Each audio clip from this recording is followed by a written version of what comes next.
here on X106.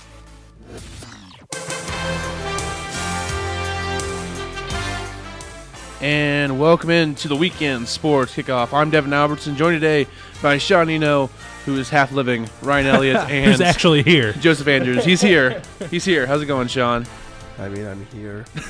It's Sean Nienow who's actually living, Ryan Elliott who's actually here, and Joe who's not in his normal spot. Yeah, he's not in a normal spot. We have no TV today as our TV producer's coming on, talk a little bit of Bearcat athletics with us to start this show.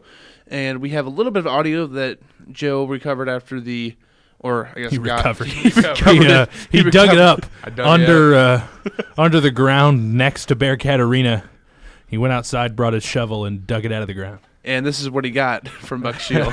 This is the treasure.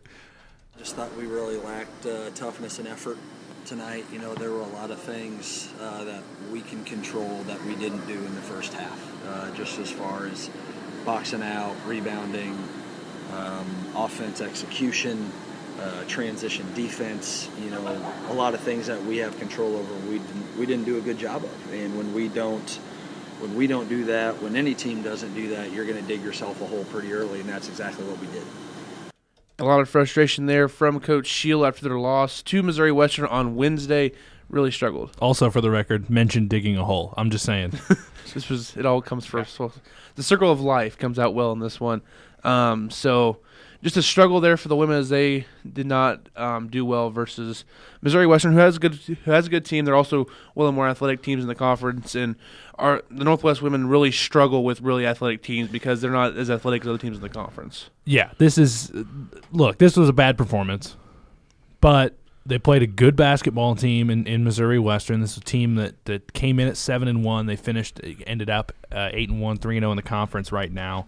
And I think the one thing that you wanted from this Northwest women's team was at least get to the end of the first quarter with a chance to win the ball game or a chance to be in the ball game. And that wasn't the case. It was 23-7 at the end of the first. And it was just a poor performance, and this team's going to struggle to put together good performances at times. It's just going to happen. There's a lot of new players. There's a lot of new faces, girls that haven't played with each other very often, freshmen, transfers, just a whole slew of issues with gelling as a team. Yeah, I mean, you look at early that first quarter, you said 16-point deficit after the first quarter. Yeah. They were only outscored by 13 the rest of the way, so they played with them after the first quarter.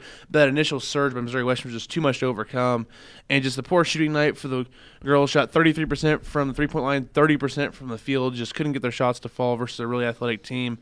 And I just think a lot of that is, as you're saying, growing pains with a young team. We've been saying that last couple of years, but Shield completely redid the roster over the summer. Yeah. They let a few girls who were upperclassmen who weren't quite as talented as the freshmen coming in, let them out of their scholarships, stuff like that, let them go a little bit, do a little bit of a youth movement, and now the youth is having a hard time adjusting to college ball, which is understandable. You're 18, 19 years old playing college basketball. It's going to be difficult to adjust to playing against 20, 21-year-olds. It's going to be difficult as it goes through. Tanya Meyer, she did have 11 points and 11 rebounds in the loss. McAndrews, she had 7 points, 6 points from McConkey, 8 from Stillman, 6 from Williams, and just down the list, just really struggled. Only 4 points from Haggard, who needs to really assert herself more on the offense. She's really skilled. She needs to be a little more aggressive, in my opinion. When playing teams like this, she needs to create her own shot a little bit more instead of being so passive.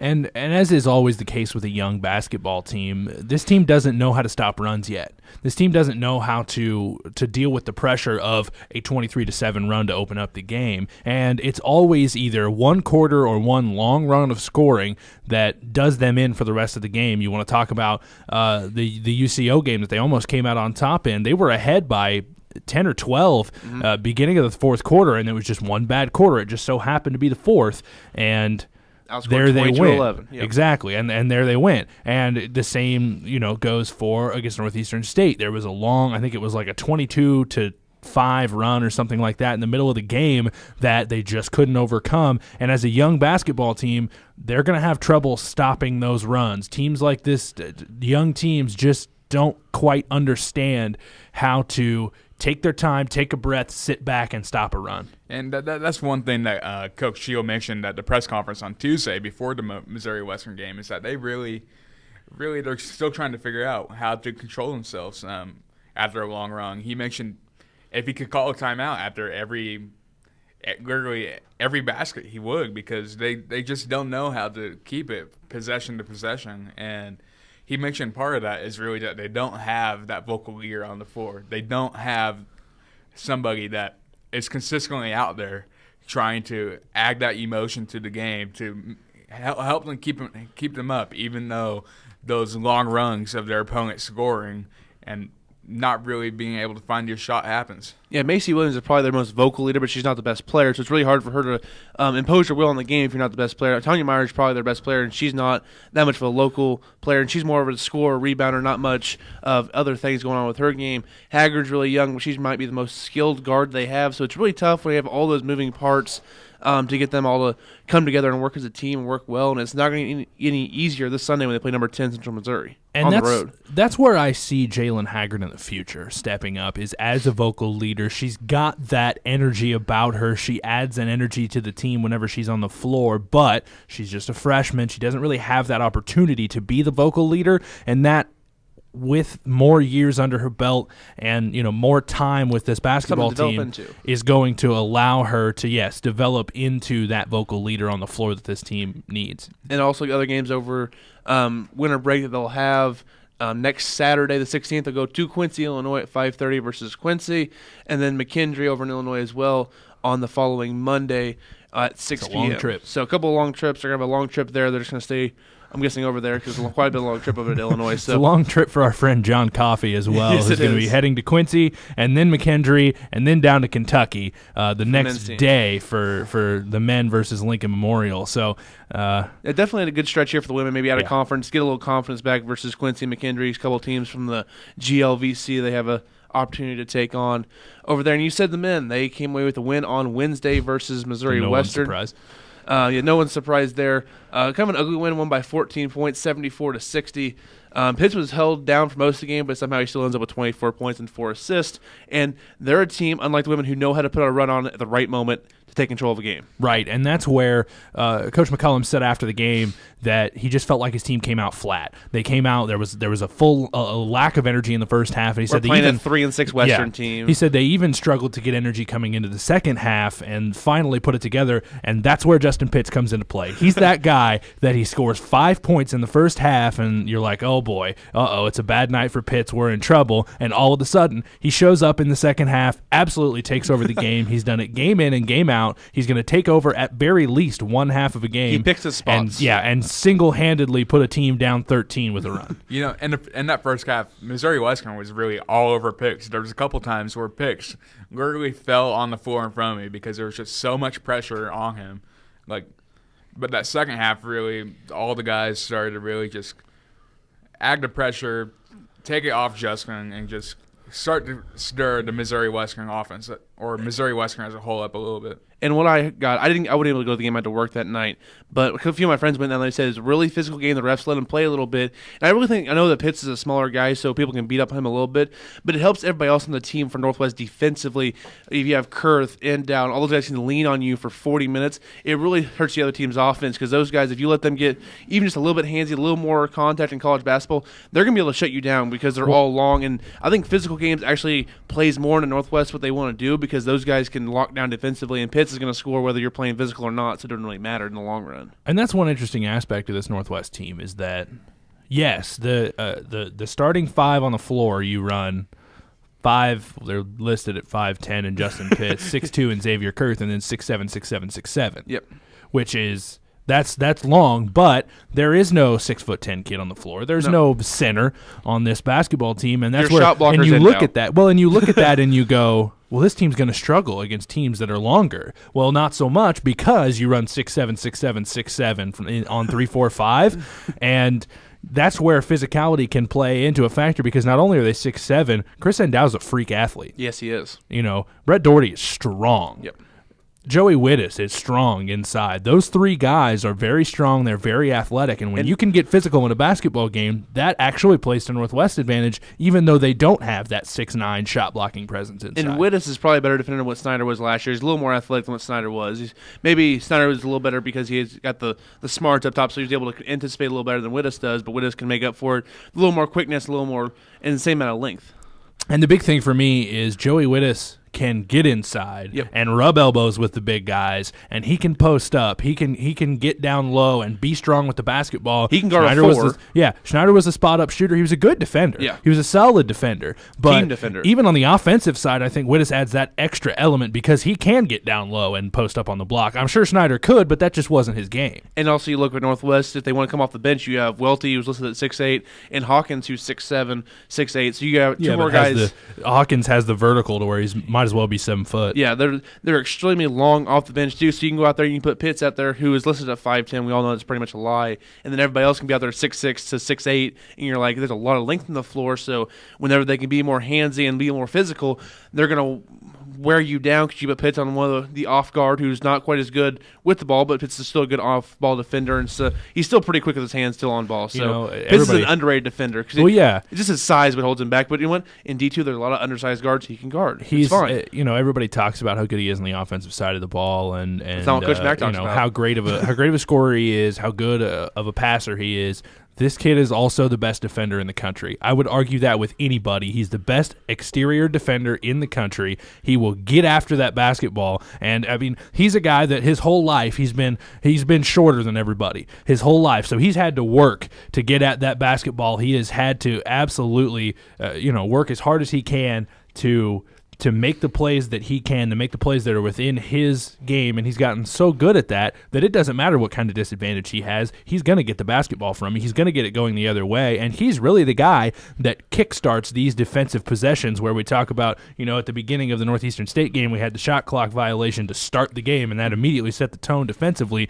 He's the guy that starts off those defensive possessions. He's the guy that is putting pressure on the point guard from the half-court line. He's the guy that he's always in the back of the mind of whoever's got the basketball, that he could be waiting right behind him to take that ball from him. Another thing that Pitts does is a lot of teams want to put length on him. They want to put a tall guy on him, but when you do that, you're putting your point guard who's smaller on someone who's big. Yeah. So if Northwest takes Curl off the floor, he's got to guard Nienow or Wittes. That's not a good matchup for you, and it really affects the other team on defense too. When you have to game plan for Pitts, but your best defender on him, now your smaller defenders is on a bigger guy, and that's just a bad matchup for you. So it really affects what the other team can do with Justin Pitts. And I mean, not just for the big guy has to kind of change up what he has to do, but he's not going to be as fast as Justin Pitts is, and that's something that he's not going to be the fastest guy, but when you're playing at the Division II level stage, then I mean, there's not going to be a lot of guys who are going to be able to keep up with him.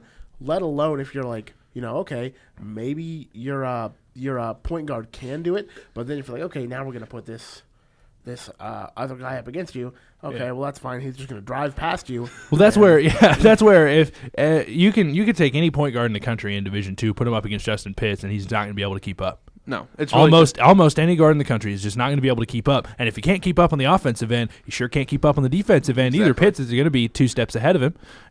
That's where the difference lies. Is that if he can't keep up with Pitts on the offensive end, that's going to be in his head on when Northwest is on defense. But also Pitts is going to have the speed to be just all over the floor with their point guard. And he's like, I need to keep the score. They're going to try to keep the scoring with Pitts. And it's impossible to do that in another point guard. You're not as skilled as him. Yeah, and if you're a point guard and Justin Pitts is guarding you, Pitts is going to be in your pocket all night. He is going to be right on your hip all night long. You're going to have him in your face, and it's going to be difficult. And even versus UCO, he only had 17 points, 5 assists, 6 rebounds. A bad game for Pitts. That's a bad game for Justin Pitts, and he actually played pretty well in that game. If you just look at it, Nienow, of course, he had 13-9. He had a double-double versus Missouri Western on Wednesday, 15 points, 11 rebounds.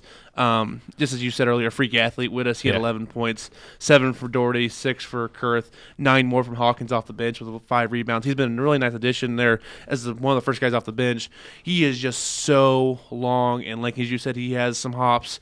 So he's been a really nice get for Northwest this year as a redshirt freshman coming in and giving some quality minutes alongside with Welty. And he's even got a shot on him. Yes, he does. He's been able to shoot the ball really well. And that's the thing with this. 3 of 6 or 3 versus Western. With this Northwest team is you have to defend everything if you're going to try to defend Northwest. They're so balanced and so consistent and so all over the place. They can get down low and bump elbows. We've seen Brett Doherty have some great games this year. He had, I don't remember exactly who they were playing at the time, but there was a point where he had 15 points in a single game.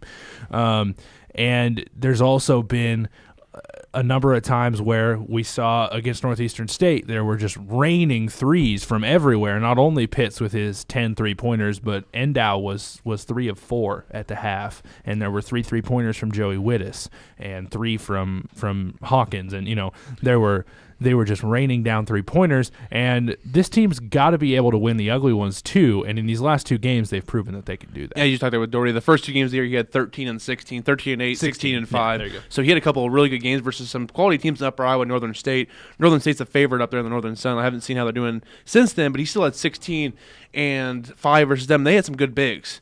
I would watch that game. They had some good bigs. He was Northern able to State, dominate really, them. the whole NSIC plays that physical brand of basketball, especially Northern State, and that's where you have to beat them at their own game, and that's exactly what they were able to do with Brett Doherty. Yeah, so you can definitely see that with Brett Doherty and what he's able to do in some of the situations. And it's always been that way with teams guarding Pitts. It's either do you try to contain Pitts as much as possible and hold him to 15 points. If you do that, he's just going to dish, and other people are going to have good games, just even harder to stop. Or you try to take everybody else away and make Pitts beat you by himself, and he's shown he can do that as well. So it's really a double-edged sword there people have to deal with Justin Pitts. So Northwest 9-0 on the year, trying to go for their 10th win on Sunday at Central Missouri. A tough place to play up in Warrensburg. They've been a nice opponent for Northwest for the past few years in the MIAA. They were the conference leaders before Northwest's recent stretch there. So they were the big dogs. Now Northwest took it from them. They're trying to take it back here. Should be a fun game in Warrensburg. 3:30. Expected tip-off there with the Mules. And this is Northwest is coming to town and playing 2 really good basketball teams. The Jennies, obviously, they're number 10 in the country. They're the team in women's basketball here in the MIAA, and the men's team at UCM is very good. 7-1. Yeah, they're very good. They're a quality basketball team. It's going to be a good matchup. UCM they are a very high quality program. They just keep putting out good team after good team after good team, and they're going to continue to do that for the next. You mentioned it. This was the premier program in the MIAA up until the last. Until my 4 years. freshman year? Yeah, up until the last 4 years, this was the premier program in the MIAA, and they're looking to get that title back. So this is going to be a good matchup. It was the changing of the guard. I think it was my freshman year when Northwest beat Central Missouri in Bearcat Arena to win the outright conference title. That was kind of the changing of the guard in the MIAA, and this is actually Central Missouri's MIAA opener. So they're going to have a nice matchup here with Northwest on Sunday. Should be a fun one. That building's going to be rocking down there in Central Missouri. Question. Yes. Who is their one loss to? Cameron.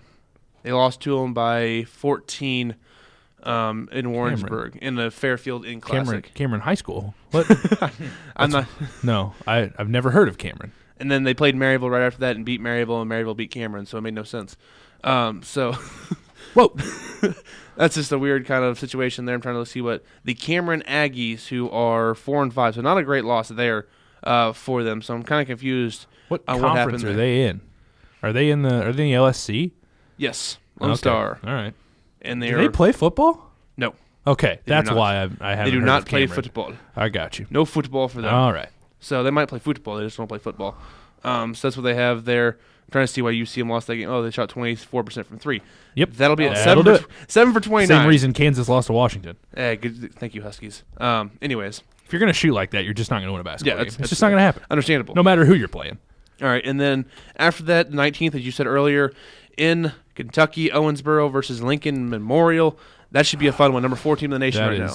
That is game of the year right there. Yes. That is not only game of the week, game of the day. No, that's game of the year, and that's going to be the game of the day. I think in all of college basketball on that day. I don't care who's playing in Division I. I think that's big time. Yeah, this should be a really fun matchup there. Rematch of last year's semifinal game in the tournament. Northwest, of course, won that game, held them to 61 points for their season low. Yeah, that's a good offensive basketball team. Oh yeah, it still is. They played Butler this year. They scored 79 points on Butler in an exhibition game. They only lost by 7. If you can score 79 points on Butler, I don't care who you are. That's a lot of points there. Butler's not the Butler of old. Still but, play good defense. They're still Butler. Yeah. They're still a Division I basketball program and a quality Division I basketball program. This is the points that they've scored since the Butler game. All the regular season games are 8-0.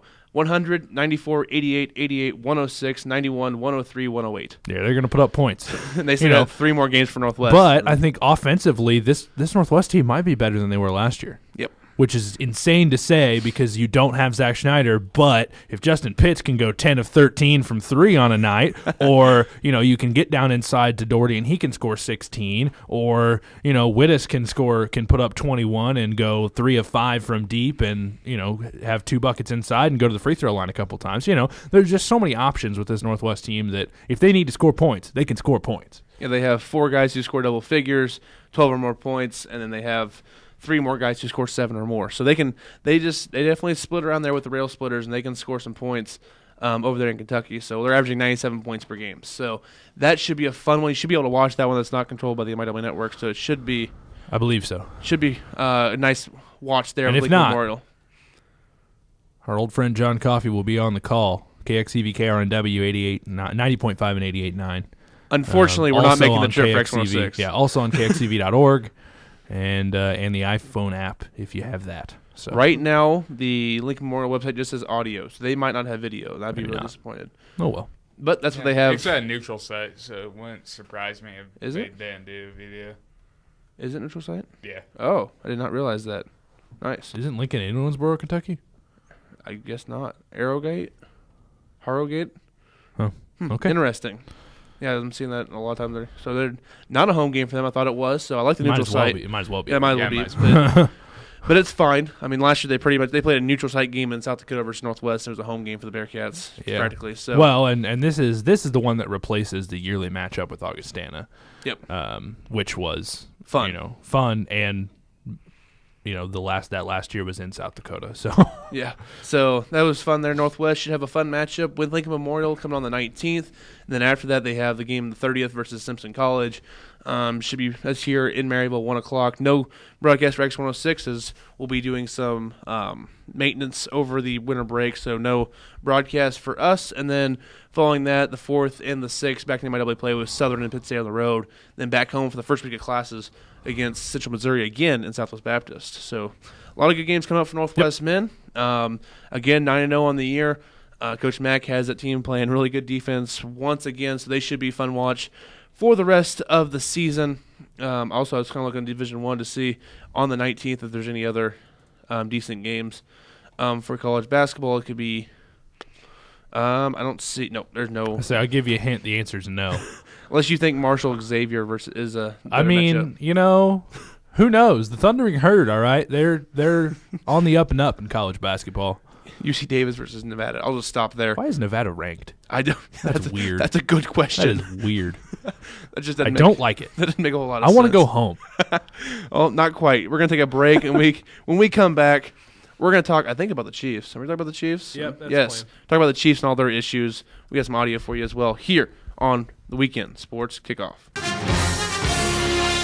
And welcome back into the Weekend Sports Kickoff. I'm Devin Albertson, joined by Sean Nienow, Ryan Elliott, and Joseph Andrews, as we're going to talk about some Chiefs football now.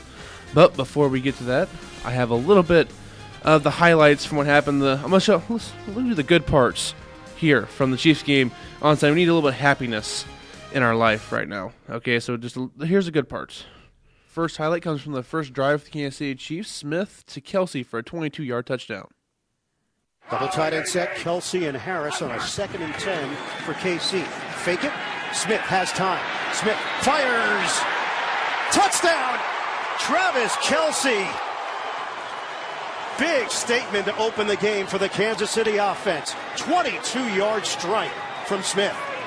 A couple minutes later, you have Smith to Kelsey for a 36-yard touchdown with 10:36 to go in the first quarter. The Chiefs put up 6 points in the first half. They already have a touchdown on the board here.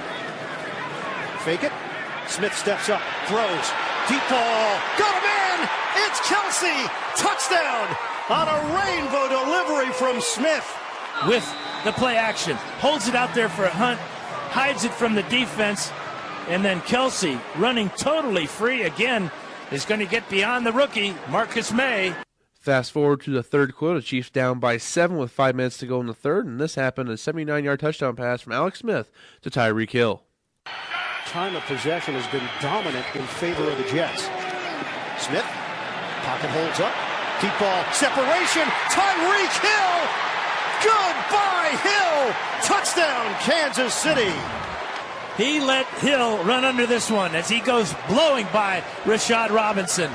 Fastest player in the NFL.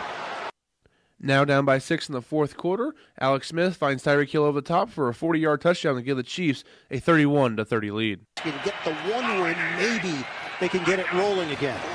2nd and 8. Smith. Deep shot. Smith. He's got Hill. Touchdown. Alex Smith puts it exactly where it needs to be. And he hits big play Tyreek Hill for the score.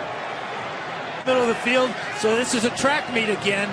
And number 10 is going to win as he blows by Claiborne. Eyes are on the ball. Hauls it in. Pass protection after the play fake. Perfect for Alex Smith. Can step into the throw and watch this result. 4th touchdown of the day for Smith. So the obvious reaction from Chiefs fans, bench him. So that's what we have in Kansas City. What did you guys just think of the game from last Sunday? Lost to the Jets 38-31. Defense line touchdown there in the final part of the game to give the Jets the go-ahead score. The Kansas City Chiefs just cannot put a game together where both the defense and the offense play well.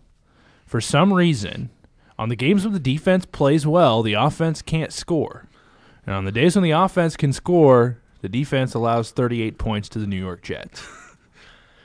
I don't understand how it happens, but I think it's just a matter of one side of the ball feels like the game has been put on its shoulders and it just can't handle it. I don't know why. I don't get it, but that seems to be the case at the moment. They're not playing complete team football right now on both sides of the ball at the same time.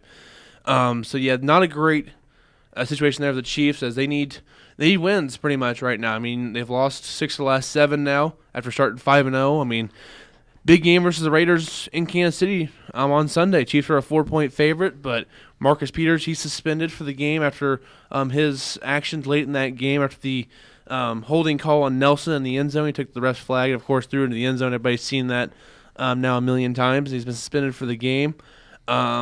So no Peters. It's going to be a secondary that's lacking in talent, in my opinion. So it's going to be interesting to see how they stop the Raiders. I think Cooper is still doubtful for the game with the concussion protocol. Just getting out of that, and he still has an ankle injury. So yeah, they're saying right now that he will probably not play, which is a plus for Kansas City because they would not be able to cover him. So there's that. I think this secondary right now has something to prove. They know they have something to prove, and maybe that'll spark something without Marcus Peters that they know that, okay, you know, we've got to come in with a chip on our shoulder. We've got to come in with something to prove. And if they don't, then obviously, yeah, things are going to go about as bad as everybody expects them to. But if they do come in with a chip on their shoulder, if they do come in knowing that they have something to prove, then maybe they'll impress some people this week. And not just the secondary, but one thing that is, well, I guess 2 things that have fallen off that has to do with the secondary are turnovers. The team's just not getting them like they have been the past 2 years. And another thing is the defensive line and the linebackers really haven't been getting a lot of pressure to the opposing team's quarterback. And while the secondary really hasn't been making great plays, if the quarterback has 7 seconds to get the ball out, then holes start to open up, and he can just drop the ball in there. So I do understand that the Chiefs secondary right now is much worse than they were just a week ago, today. But it's still that I think the Chiefs have 1 sack in the past 4 games. You have Justin Houston not really doing much. Chris Jones, who had a very good pretty much start to the season, after the Eagles game, we were all like, okay, maybe this is, it's time to get excited about the D-line, and, hasn't been anywhere. You have Tono Pasnu, who's actually came in and he's done stuff, but not a lot. It's just been like, okay, you've put some pressure on the quarterback, but haven't actually gotten the sack, the numbers for it. And, with D Ford being out for the year now, he didn't do a lot when he was on the field for this season. And so without the pressure on the opposing team's quarterback, it's kind of hard to have a defense work because, I mean, if you have that guy just standing back there, then he's going to find it open just like most NFL quarterbacks should do. And, yeah, the Chiefs have 21 sacks in the year, which is tied for the fourth least. Only Tampa has 17. Buffalo and Indy both have 20. The Chiefs are tied with Miami and the Giants with 21 on the year. That's just not great. Probably going in, like, after the second game, I could have sworn to you they had at least 8. Yeah, they had a lot early in the year. They just haven't been able to get pressure. Since then, I'm not sure if they have been bringing pressure more the last couple of weeks, which I'd like to see because they know their secondary is a bit of liability. And they're like, hey, maybe we shouldn't just rush 3 and just have 8 drop back in coverage and then them just dissect the defense that way. Maybe we should bring some pressure on the quarterback, make the quarterback make a mistake. Because right now, bend but don't break is not working because the Jets had the ball for 9.5 minutes to start the second half.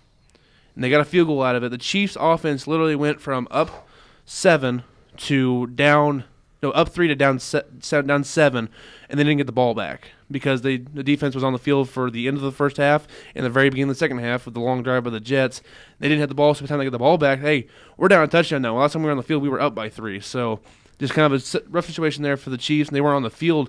I mean, you think about it, if they're not on the field for the end of the first half or almost all the third quarter, you're on the sideline, not in the game for 45 minutes to an hour. That's difficult to get back in an offensive rhythm when you're on the sideline for so long. Well, I mean, and even though it does seem like it would take some time to get going, I mean, then you see the Alex Smith 79-yard touchdown to Tyreek Hill, and that's something that this offense has been missing the past few weeks. I think it was week 6 through 12. They were averaging like 17 points a game, come out last week and score 31. And while they did score more, the only downside was that it wasn't long, drawn-out drives, which, it's a bit of a double-edged sword at that point because, yes, you do like to score. I mean, everyone likes to score. But if you're going to give the ball right back to the Jets, then it's not exactly helping your team. I mean, yes, you do make for the first Tyreek Hill touchdown, you do tie up the game, but your defense then goes right back out there after a 9.5-minute drive. Yeah, it's just difficult to play that way. The defense needs to get off the field on third down. Just haven't been able to do it this year.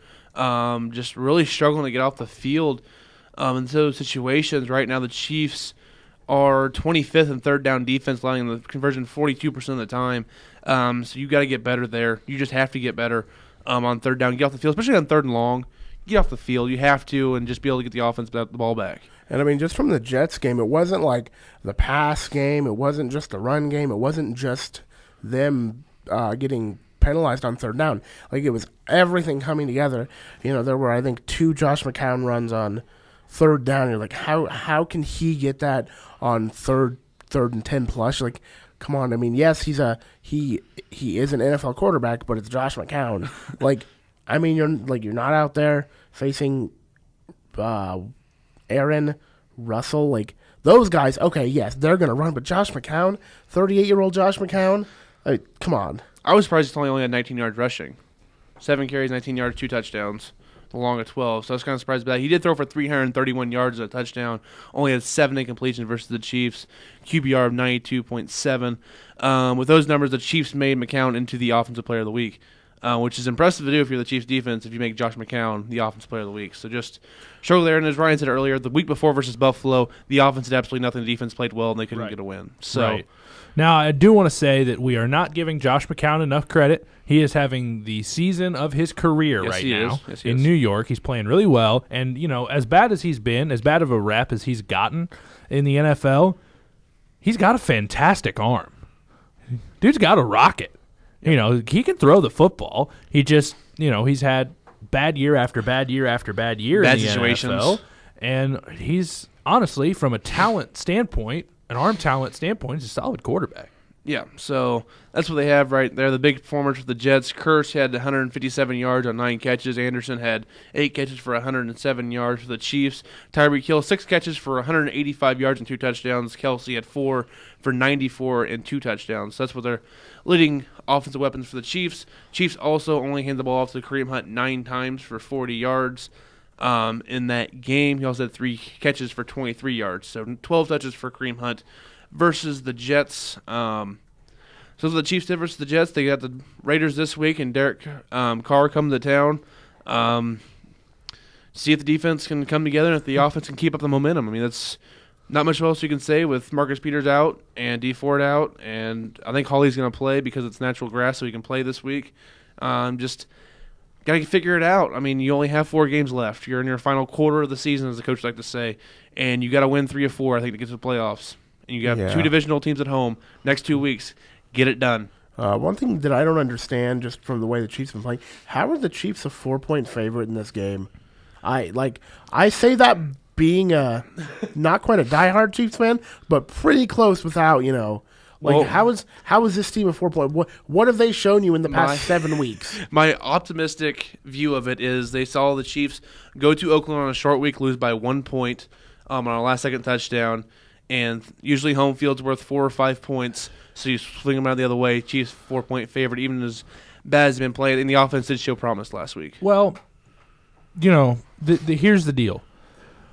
Somewhere within this Chiefs football team is still the team that started the season 5-0. It's there somewhere.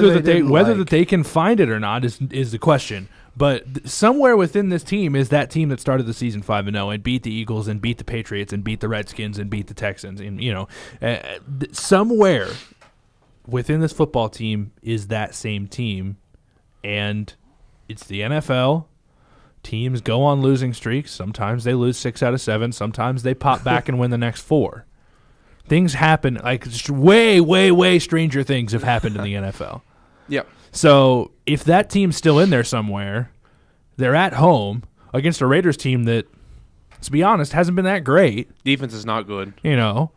Wasn't it? Why not make them a 4-point favorite? That they got their first interception. It's been a while, yeah. Yes, it was last week. Thank you. A tipped ball that landed in a linebacker's hands. Because I was talking, or I watched the game, and I was like, "There's no way." I was like, "Yeah, that's their first interception of the year." It's like you can't, like the Chiefs would have 21 turnovers this year.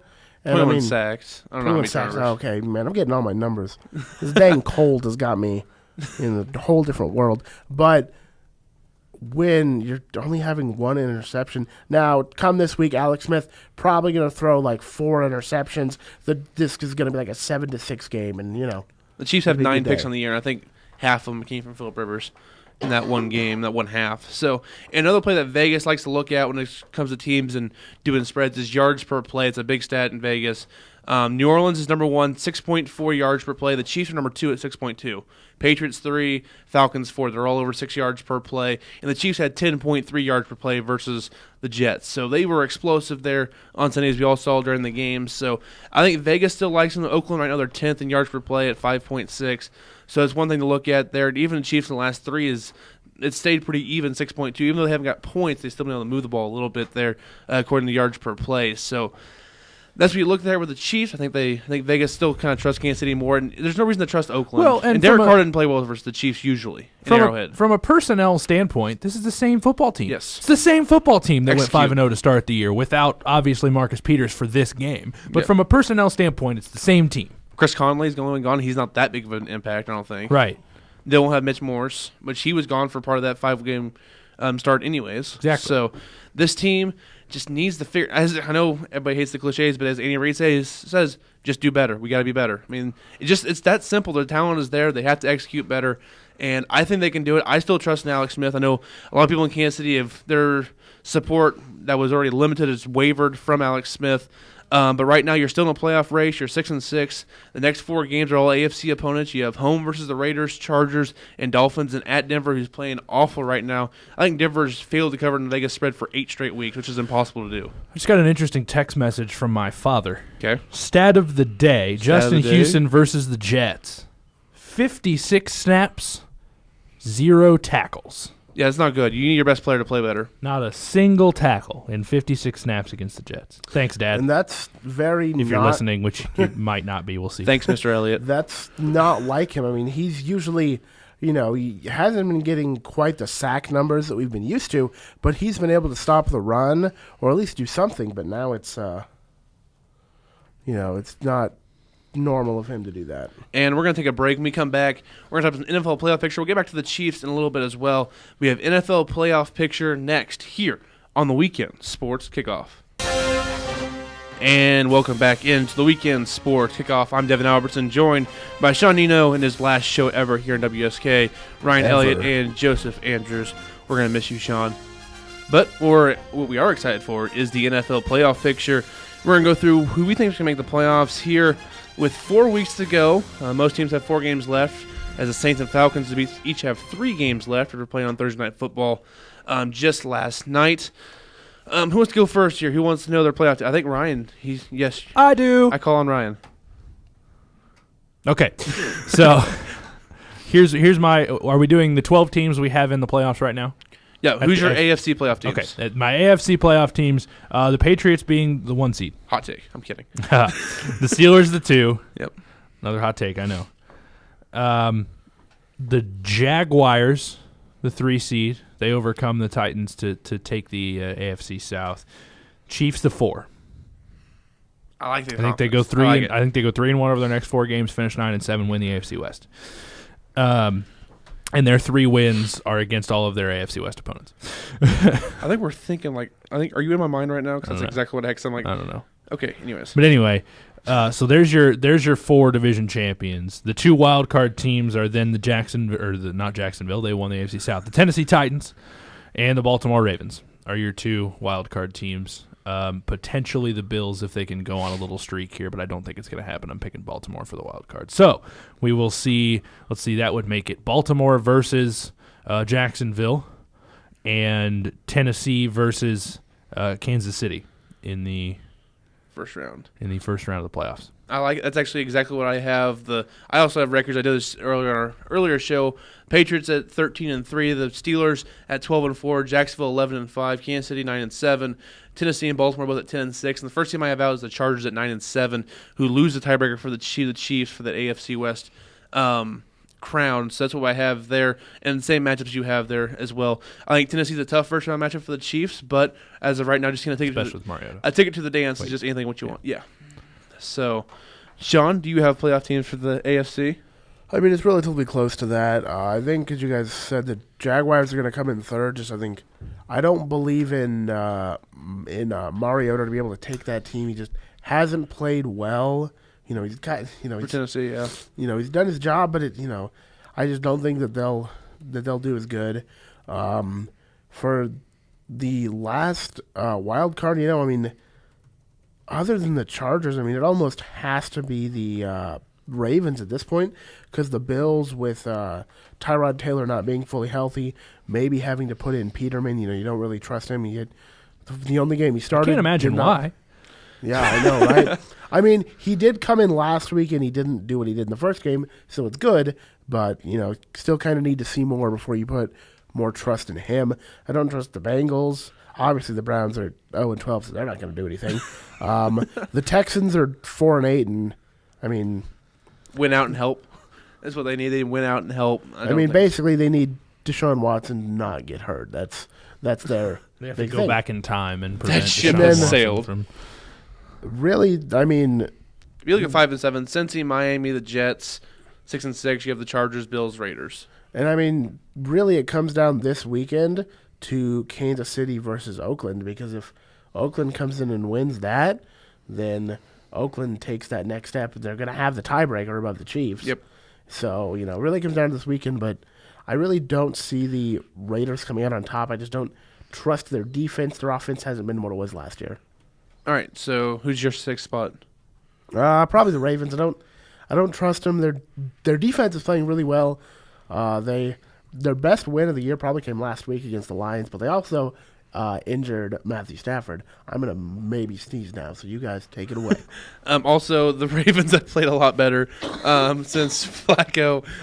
His back's gotten a little better, too. He had that back injury in the offseason, and he's been playing better as of late, and they're on a 3-game winning streak and won 4 of the last 5. Of course, they beat the Dolphins really bad, 40-0 on that primetime game, and they lost to the Titans by 3. Since then, they beat up on the Packers, beat the Texans, and beat the Lions last week. So they're playing really well as of late. They still have the Steelers, Browns, Colts, and Bengals down the stretch. So a decently favorable schedule for the Ravens to go 10-6 or so and squeak into the playoffs there as a 6th seed. So what about you, Joseph? Any disagreements in the AFC? Pretty much the same.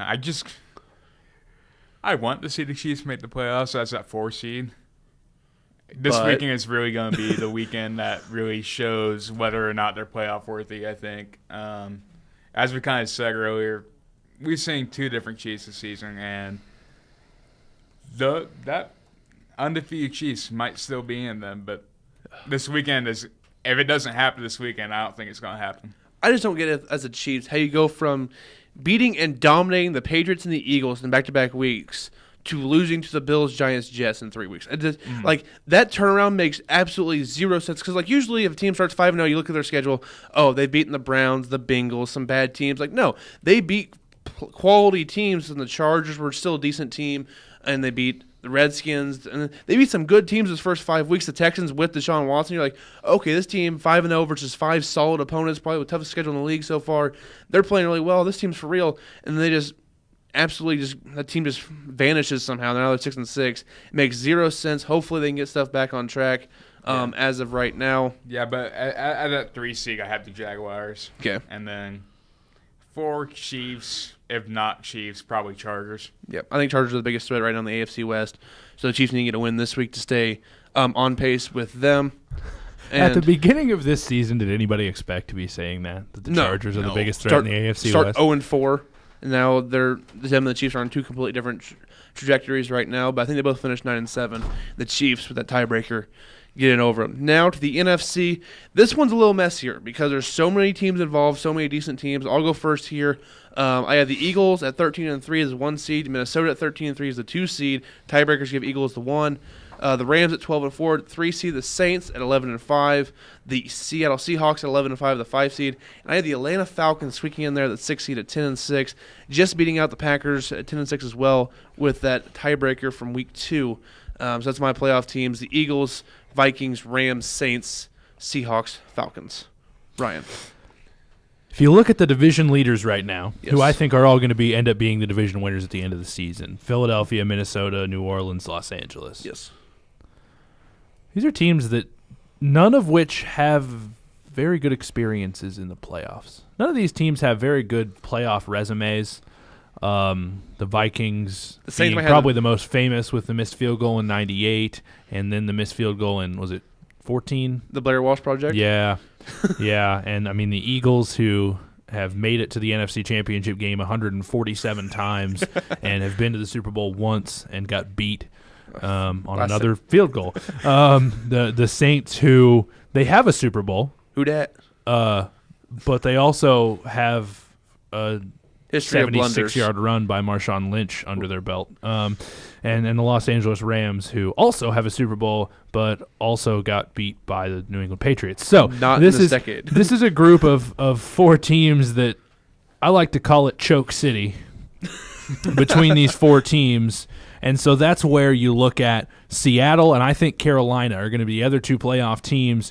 And somehow these 4 teams are going to get in. They're all excited. The Eagles are going to be 14-2. Minnesota, I think, is going to be, let's say, 12-4. New Orleans is going to finish up at 11-5. Los Angeles is going to finish it up at 11-5. And they're going to be riding high. They're going to be like, one of us is going to have a chance. One of those teams has to win, right? Nope. Here comes Seattle. They're coming back. And just by sheer luck, with all of these teams being also, the way that they are in the playoffs, Seattle's going to make their run and end up making the Super Bowl. All right, I just don't trust. I get we were putting Carolina in there. The defense is really good. I just don't trust Cam Newton to be Luke Kuechly. That's all I have to say. Okay, that's fair. I just don't believe in Cam Newton to be consistent. I don't care enough about down Cam the Newton. stretch. Luke Kuechly. They need I to mean, that's score, fine, though. but they also gave up a lot of points to the Jets, and so clearly Kuechly didn't do great. But Cam, He had the game-winning play, though. He did have that. So. Luke Kuechly is, in my opinion, now that J.J. Watt is injured, the best defensive player in football. All right, who's your 6 teams? For me, I mean, even though the Eagles lost last week, I'm going to have to still keep them at the number 1 spot. I just believe that Falling out of the playoffs. I'm kidding. I don't even think that can happen. Like with 4 I games think they go left. 14-2. Definitely possible. For real. I just threw a loss in there somewhere. I'm like, they'll lose to somebody. Yeah, they might. Carson Wentz for MVP as well. And I guess number 2, I'm going to go with the Vikings. I wasn't a believer in them, but that's also because Aaron went down. But they also stepped up their game. Good to see them. I'm not sure if they're going to make it all the way, just because usually if you host the Super Bowl, then you don't get there. So, I mean, I think that they have a team that can get there. I think that just plays against them in whatever ways the football is gods. controlled. Yeah, pretty much. The next, I'm going to have to go. I'm going to go with the Rams as my 3 seed. I think that they're playing really well. And, I mean, when you have the 49ers and the Cardinals, who you get to play for 4 games of the year, you know, helps. it's pretty simple wins there. I'm going to go Seattle as my 5th seed. I think that they're kind of finding their way, you know, with their quarterback having to run for his life every single play. And then it really comes down to either the Panthers or the Falcons for the 6th spot, just because I don't think there's really not anybody else unless Green Bay comes back. But I do not expect them to come and win 4 games in a row. It's not really easy for them to win 1 with the current setup they have. So I'm not gonna put all my money in that. I don't know, whatever. But for the Panthers and the Falcons, it just comes down to who's gonna play better. And this is not the Falcons team from last year. But as you talked about, Cam Newton, it has to come down on him. If I had to call it right now, I think I'm gonna go with the Falcons. But it's very, very narrow margins. That's fair. I said after they before we picked the Seattle versus Atlanta game, I said if Atlanta wins this game, they're making the playoffs. That's why I kind of stuck with them. Stick to my guns on that one. What about you, Joe? Who's your 6 playoff teams in the NFC? 1, the Eagles. Yep. 2, Vikings. And then the Rams thrown in there. Okay. And then really, it just really goes down to from there, just kind of. Who you got? Who's your South winner? South is Saints, yeah. Okay. Your 2 wild card. Wild card, Seahawks. Yep. And then I like the Panthers making it. I just don't know if I'm completely sold on them. But I'm going to go ahead and pick them. All right, you're taking the Panthers. My Super Bowl matchup right now would be Minnesota versus New England is my Super Bowl matchup. I think the Vikings, unlike what Sean said, I think they're going to be able to be the first team to make a Super Bowl in their home city, and that will carry them to a Super Bowl championship. I said in the show this morning, and my friend Luke said I was insane, and that was the hottest take he's heard all day, but I'm taking the Vikings to win the Super Bowl right now over the Patriots in a close game. New England plays Super Bowl is really close, and I think the home field for Minnesota will be enough to edge them over the Patriots for the Super Bowl. What about you, Sean? Who's your Super Bowl game, and who's the winner? Super difficult. I'm going to go with the Eagles. I think they had one little slip up. I didn't think they'd play that bad last week, but I think, maybe they needed to come back to earth. I mean, the only other game they lost was week 2 to the Chiefs, so they really... So you're saying Eagles-Chiefs Super Bowl? No, I'm not from what I've seen over the past few weeks. For AFC, I mean, I really only see 2 teams that are really able to do it, and it's either going to be Pittsburgh or New England. And for right now, I'm going to have to go with the Patriots just because of the way that they've been playing. And the Steelers, they've been up and down, and yes, they have won the games, but the way they've done it hasn't convinced me enough to fully put all my chips in their basket. And I hate to say it, but I think the Patriots are going to win. I just think they're going to find another magical way. They're going to come back from like 40 or something, and we're all going to be like, wow, we should really build that guy a statue. Down 97-10. With 3 minutes left, and somehow they win by 3. I don't know. They just find ways to win. They're very scoreboard gate. They just find ways to win, and now that their defense hasn't been as bad as it was the first few weeks, so they just kind of have to, they just have to play their brand of football. Now the other thing is Tom Brady has to stay healthy. He has been taking more hits through this year than he has most of his career. So if he stays healthy, he'll be good. But if not, oh no, Brian Hoyer, baby. Oh no. So we know you have Seattle coming out of the NFC, Ryan. Right. Who's coming out of the AFC? Go Jacksonville. I'm not going to go with Jacksonville as much as I want to. Honestly, though, I think that the AFC Championship game is going to be New England and Pittsburgh again. That's definitely fair. Yeah, which is unfortunate. But I'm going to take the Steelers this time because I think what Sean said just a second ago is going to come down to be a factor. I think the Steelers are going to beat up Tom Brady. I think that offensive line for the Patriots is weaker than it's been in the past, and the Steelers are going to beat up Tom Brady. And even without Ryan Shazier, I think they're going to be able to beat up Tom Brady.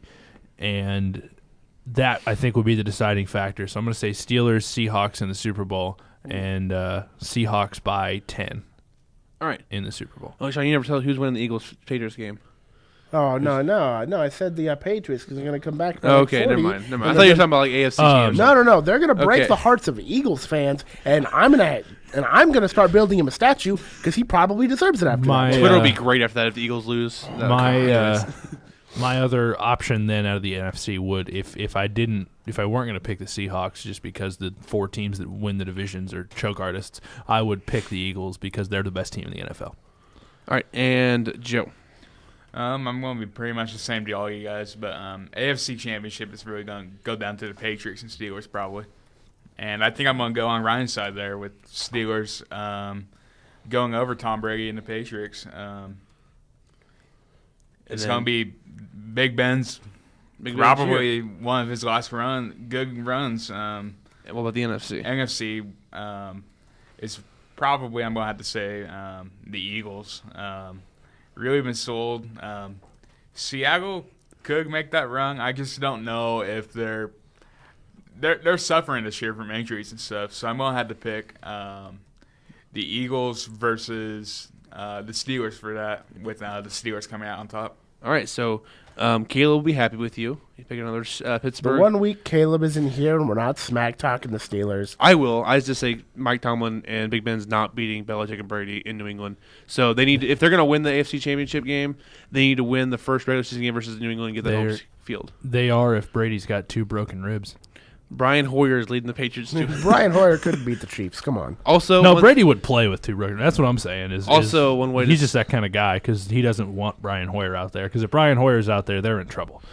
Yeah. One thing I will say with that is, I think the team that in the AFC that matches best with New England is Kansas City. I just don't know if Kansas City will get to that game against them. I just think right now the Kansas City matches up. I think Kansas City matches up well with New England. They don't match up with Tennessee or Pittsburgh, and that's probably where they play first, and they're not going to get New England because of that. So, and they're 2 against sister right now. So that's one thing reason you can't pick the Chiefs. I just think they're a bad matchup for New England. If they get the 4 seed and both higher seeds get the wins, they go to New England. And that could be interesting. Pittsburgh.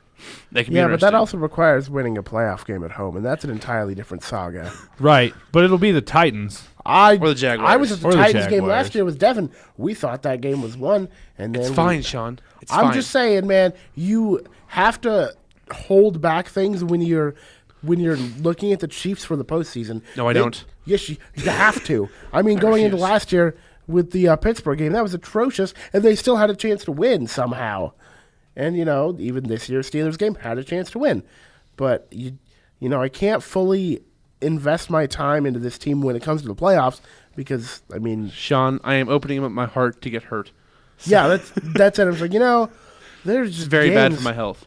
Whether the 6 field goal game, the no punt game, the Andrew Luck, whatever that name of the game is, the comeback, the comeback. There's just so many things. You're like, the luck wow. back. I don't know what to call it, but yeah, it's not great there with the Chiefs and their history at home in the playoffs. But we're gonna take a break. When we come back, it's Sean's favorite segment, college football bowl games, here on the Weekend Sports Kickoff.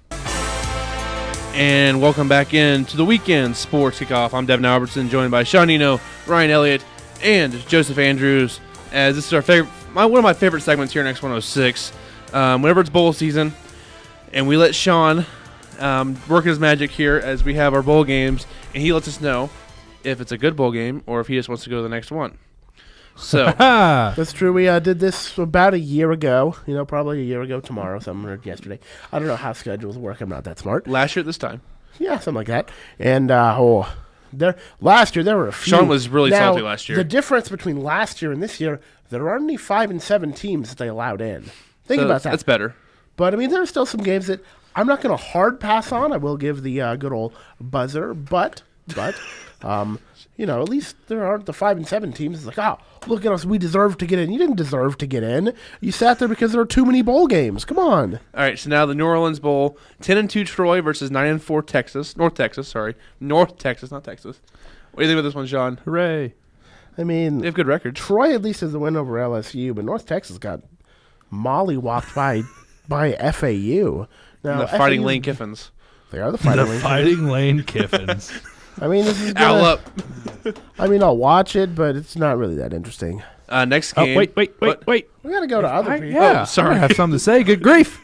What do you Good think? grief. Troy, North Texas. All right, I'm taking Troy first of all. And second of all, the last time Troy played in the state of Louisiana, they beat LSU. Ooh, okay. This game is in Louisiana, New Orleans, in case you Yes. didn't know that was in Louisiana. New Orleans. It is. It's at the Mercedes-Benz Superdome. So give me Troy, and We take thumbs up on this game. It's going to be an entertaining game. Yeah, should be fun. How about you, Joe? You want to watch this game?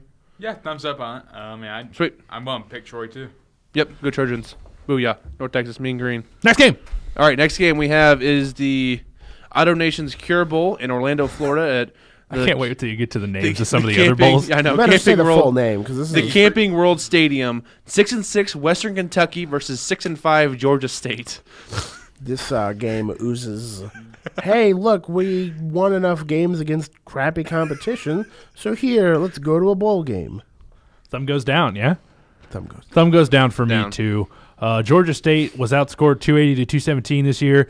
Good. Western Kentucky lost to Illinois and They're dropped bold. 4 of their last 5. So, Go Hilltoppers, right? give me Western Kentucky. You care about this one, Joe? Or just move the next one. We got we do have It's 40 on games. CBS Sports Network, so that. So that's how much they care about it. Okay. Okay, next bowl. Next. This was actually decent on ABC. The Las Vegas Bowl, number 25, Boise State versus Oregon, 10-3 versus 7-5, of course, in Las Vegas. What do you think, Sean? This is now called the LeGarrette Blunt Bowl. Just that is the new name for this bowl. This is actually a really interesting matchup. Oregon hired their new coach either it was last night or this morning. Yep. And so I think kind of see how they kind of And they're a touchdown favorite. Yep. Here's Dang. 3 or 4 years ago, this would have been game of the year. Yes. It's not now. Oregon's kind of on a downslide. Boise State hasn't been the premier mid-major program that they had been previously, but it's still going to be entertaining. There's going to be a lot of offense in this game, 2 very good offenses. Boise State's actually got a pretty good defense, too. So it should be interesting. Don't they have Kozar as their quarterback? Went from Kansas Montel to Kozar, yeah, dude. Yes. Boise State, win 10 Yes. games. They also have Mark Rippon's kid Nice. at quarterback as well. I don't know if he might not play. We'll see. Taking the Ducks or the Broncos? I'm taking the Ducks. Quack, quack. How about you, Joe? I'm going to take the Ducks in this one, too. All right. And you taking the Ducks or the Broncos? We'll go with the Ducks. I think they're. I'll go Broncos. That's fair. I want to mean, see the blue team. It's not the only quite Bronco Albertson team I like. Field, but It's not quite Albertson Field, but it'll work there in Las Vegas. Next game, the Gildan, New Mexico Bowl. New Mexico Bowl. 7-5 Marshall versus 7-5 Colorado State on ESPN. Right. Albuquerque, New Mexico. Sean? I mean, this isn't the Marshall teams of old with Randy Moss. We are Marshall. Well, that's a sad story, but that's beside the point. Colorado, Great movie, it's though. a great movie, but they died. Like, what do you want me to? How am I supposed to feel happy? Colorado State, they're the Rams, but they're in the state of Colorado. Thumbs up or thumbs down? Thumbs down. Okay. I'm going to go ahead and go thumbs up on this one because Michael good game. Gallup, Colorado State wide receiver, he's a finalist for the Blitnikoff Award, one of the best under-the-radar players in the country. He'll be fun to watch in this game. I'm taking Colorado State by 3 scores. Okay, what about you, Joe? I'm going to go ahead and give it a thumbs up like Ryan, and I'm going to pick Colorado State in this one. All right, so, both these teams are not very, they're okay. I'll go Marshall, just to be a little different. They are scoring 26 points per game, only allowing 19, so a little better defensively. Colorado State, as Ryan said, very explosive with that wide receiver. They have lost 3 of their last 4 games, though, to some solid opponents. Marshall also not too hot. They're lost 4 of the last 5. Their only win versus Western Kentucky, who's also really bad at this moment. So these two teams are both sliding right now. Wow. I'm going to get thumbs down after seeing that. I'll go Marshall to win that game, though. The last game on December 16th, 6-6 Middle Tennessee State versus 7-4 Arkansas State in the Raycom Media Camellia Bowl in Montgomery, Alabama. ESPN, 7 So o'clock excited for the next one. primetime matchup here. This is Can I just go back to watching basketball at this point? Like, I just, Red All Wolves. right. Hey, Red Wolves versus Blue Raiders. Let's go. Because it's the Color Bowl. I think this actually might be a better basketball matchup. I'm not even going to lie to you. I think the mascots fight. It's more interesting. That would be football game. great. That too. So, Arkansas. So this is a tale of two teams right here. Arkansas State's got Justice Hansen at quarterback. He's got 6 games with 3 or more passing touchdowns. He has 3 games with 3 or more interceptions. So he's a feast or famine kind of guy. Middle Tennessee has 4 picks all year as a defense. That's not very good. That Thumb sounds goes like down the on Raiders this game. of Oakland. Thumb goes Sounds down like. on this game because it's not going to be very entertaining because I think Justice Hansen's going to have a bad game, but Middle Tennessee is not going to be able to capitalize on it because they can't catch the football on defense. Arkansas State by 7. Joe, what about you? Do you think you have any interest in this game? If you say Not it's fine. at all. Like, He is not even going to make a yeah, pick. yeah, I'm not even going. Like, I'll take the Blue Raiders. I No one guess. cares bowl. Yeah. Next game, Tuesday, December 19th, in the middle of the week. Akron 7-6 versus 10-3 FAU in the Boca Raton Bowl. The Cherry Bundy Tart Cherry Boca Raton Bowl I is didn't the care. full name I of didn't it. care about the You beginning gotta- of come that. on, you gotta give- It's a home game for FAU, so they don't go anywhere for the bowl game. Just It's at FAU Stadium, yeah. Yep. So Boca Raton. I'll take the Owls in this Sean? one. But Sean, Where does the thumb up go? or down? I mean, the Zips might as well stay in Akron and just watch Cheer on LeBron play basketball. Honestly, because they're going to get stomped by Florida Atlantic. Yeah, how did FAU not get a better bowl game than this? I have no Because idea. they wanted to stay home, man. But the They gotta thumb stay in definitely Florida. goes down on this game because this is going to be a blowout. At least Akron gets to get out of Ohio for a little bit. Yeah. They gave up 45 points to Toledo in the MAC title game. not good. FAU is better than Toledo. By a 56 lot. to 10 FAU. It's a 22.5 point spread for As it should 56 be. to 10 FAU. So he's taking the points. Joe, Yeah, just like you guys said, like this bowl. could we get No. like I think I'm more excited for Lane Kiffin's tweaks on that day than this actual bowl. you're not wrong. I want to see the lane train. That's I want to see him tweet during the game. after He my might 30 be able to, yeah. Just tweet out the next play call. Like, hey, He's deep in pass the, to number 3. Touchdown. He's in the locker room. He's giving the play calling to some grad assistant. And The lane train rolls on down there. The fight. Halftime, we're whipping them. Let's go ahead and celebrate and just take all of our championship he's gear. drinking a beer in the locker room while some grad assistants. Hashtag Owls up down there for FAU. Oh boy! Next game, December 20th for the Frisco Bowl, the DXL Frisco Bowl in Frisco, Texas, Toyota Stadium. Number 6-6 Louisiana Tech versus 7-5 SMU. This is not SMU before they got the death penalty. It's the pass. It's a pass. All right, Ryan, Pass. I pick SMU. Joe. Yeah, pass SMU. You guys pass so fast. I can't even look at what these two teams are all about. So, Louisiana Tech has won 2 straight to get to be bowl eligible. Notice I had stats about every other game and didn't have a stat about that one. This one didn't even matter. Nope.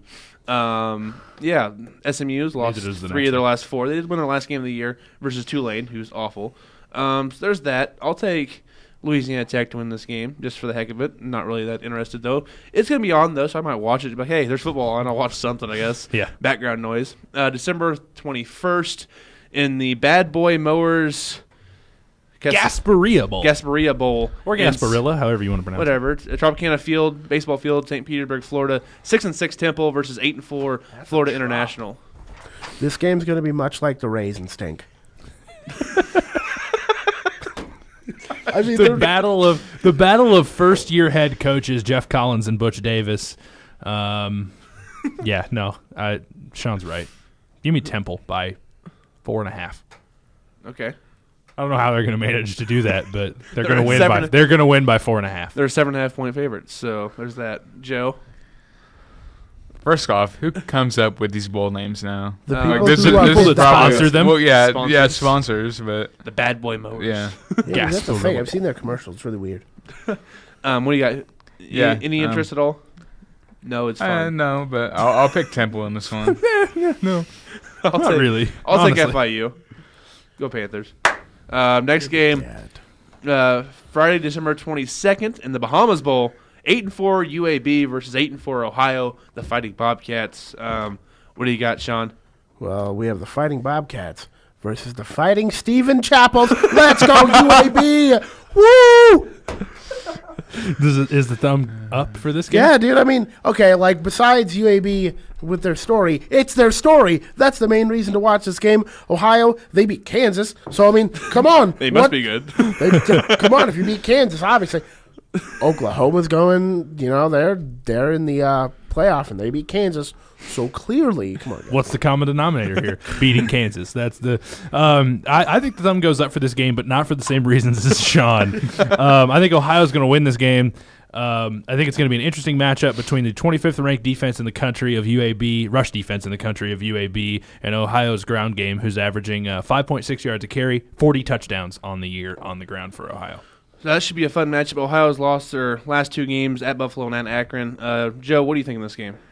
UAB, just to save my grade. There you go. UAB. Smart. What a smart I don't have a choice. chapel class this semester. I've actually never had a chapel. Well, I've had an online chapel class. I have too. I'll just online. I've never had chapel in class, but I will take UAB in this one. They're nice story. I will say I do worry about both these teams being focused for the game, being in the Bahamas for that week before. However long they're there. I wouldn't be focused on the game either. But UAB probably want to get win number 9 for their Coach Clark there, kind of solidify the season there. It's their second bowl game ever, the most wins in school history. I mean, it's been a remarkable season for the Blazers in that one.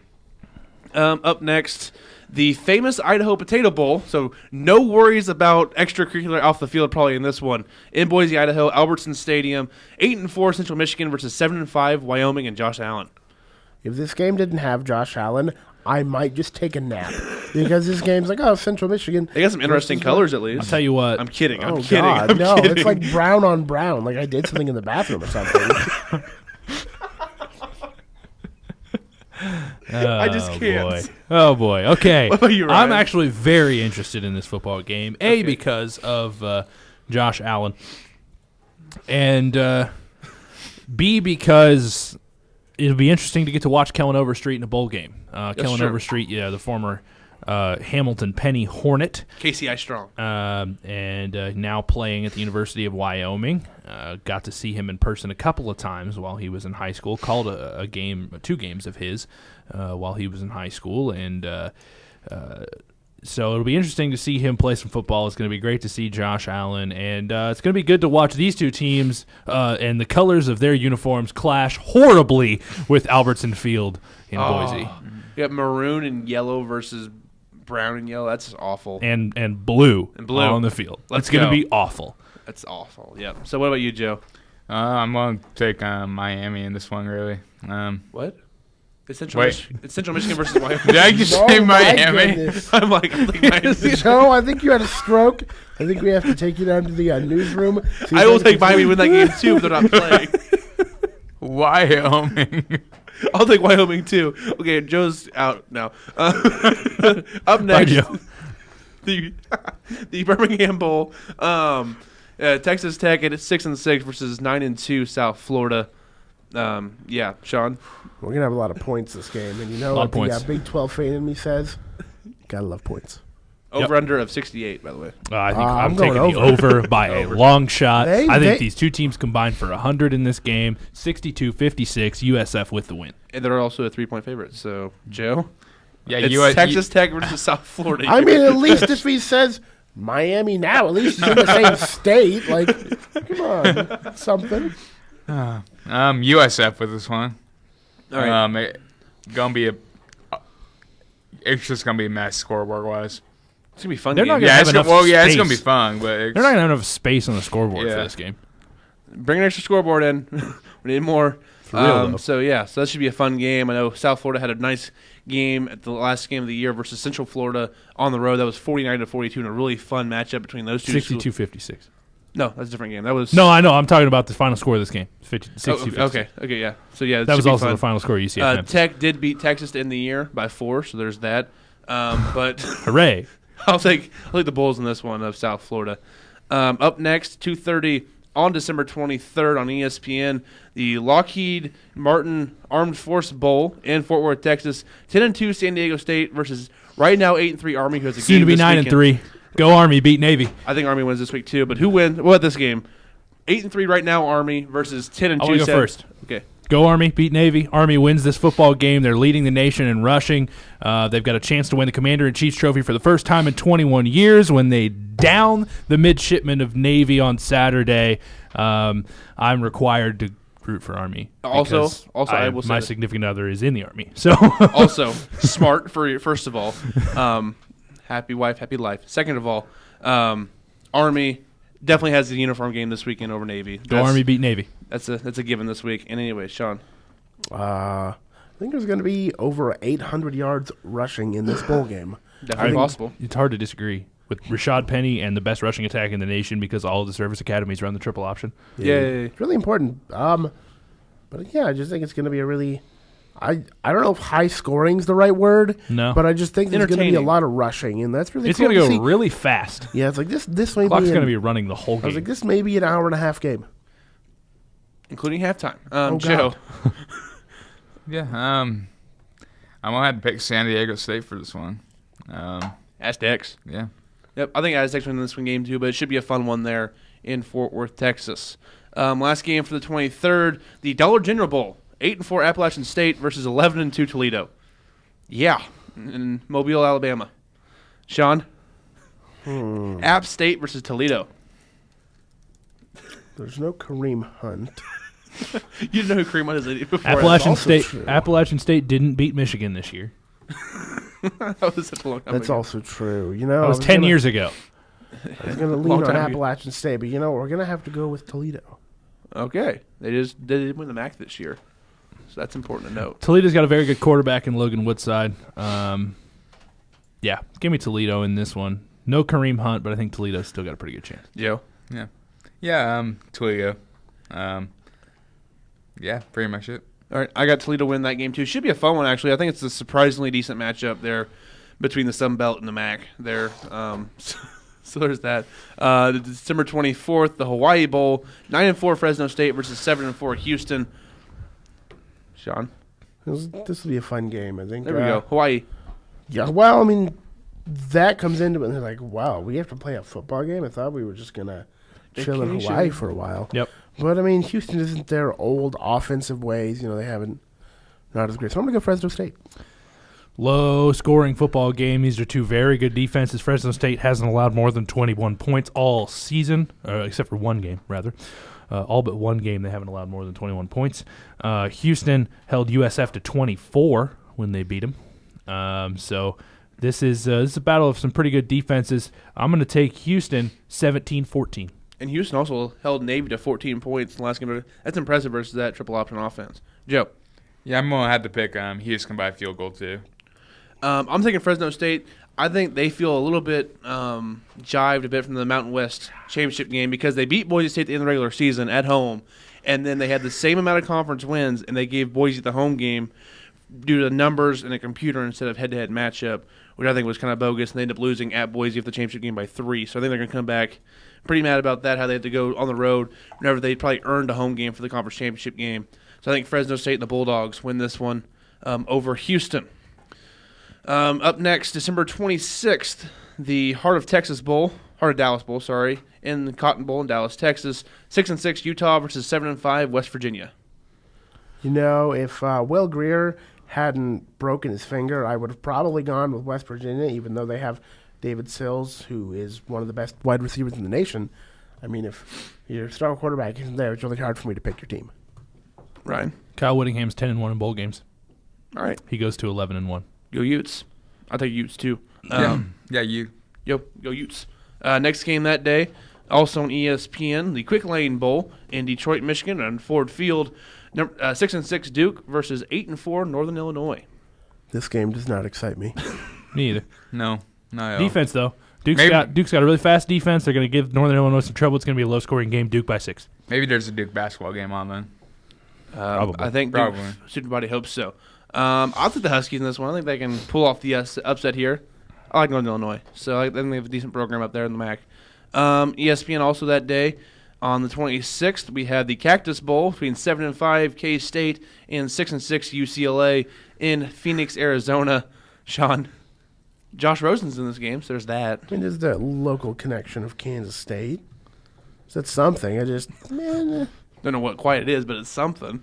I mean, yeah, it's something. UCLA stunk this year, but Josh Rosen came out and he dodged some near season-ending injuries. So, maybe he'll. I mean, it's really hard to pick this game because I don't really like Kansas State, but UCLA looked atrocious. So we're gonna go with a tie. I don't think that's how it's Bold gonna happen. strategy, Cotton. Ryan.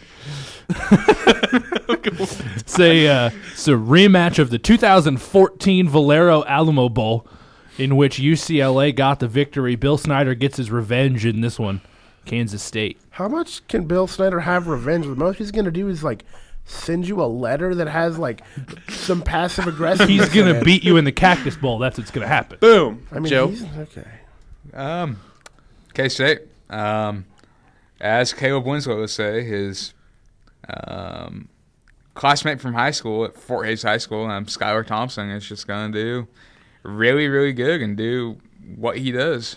Not so fast. I'm thinking Josh Rosen and UCLA to win this one. So kick off the year going next year with Chip Kelly. I know he probably won't coach the bowl game, but they're going to win this game. Let's go UCLA. The 27th for the Walk-Ons Independence Bowl. The perfect game for this bowl. 8-4. The perfect name for this bowl game. It's incredible. 8-4 Southern Mississippi versus 6-6 Florida State. It's in Shreveport, Garbage. Louisiana. Just absolute garbage. The Walk-Ons Independence Florida Bowl. State A should not be in a bowl game. They beat Louisiana Monroe, though. I don't care. They should not be in a bowl game. I don't care if they're 6-6, whatever. They were a good team this year. No, I'm kidding. they were not. It was awful. It was terrible to watch. They made me mad the first week of the year, and then they were just awful from there on out. Give me Southern Miss. I think they win this game by 11. They're a 16-point dog. I don't care. Sean, do you want to watch this bowl first place? Do I want to? No. No. Am I going Nobody to? wants to. And will it be on my TV? Probably because it's football. But this may be called the Walk-On Independence Bowl. How about we just walk off the field, forget it ever happened, and just go on to next year where Florida State has their new coach? Yeah, this is two bad teams. I'm going to take Florida State to win it, though. What about you, Joe? Two bad teams. Just why is this even a bowl? But Florida State's Because gonna we win need it. more bowls, Joe. We That's need why. more. Yeah.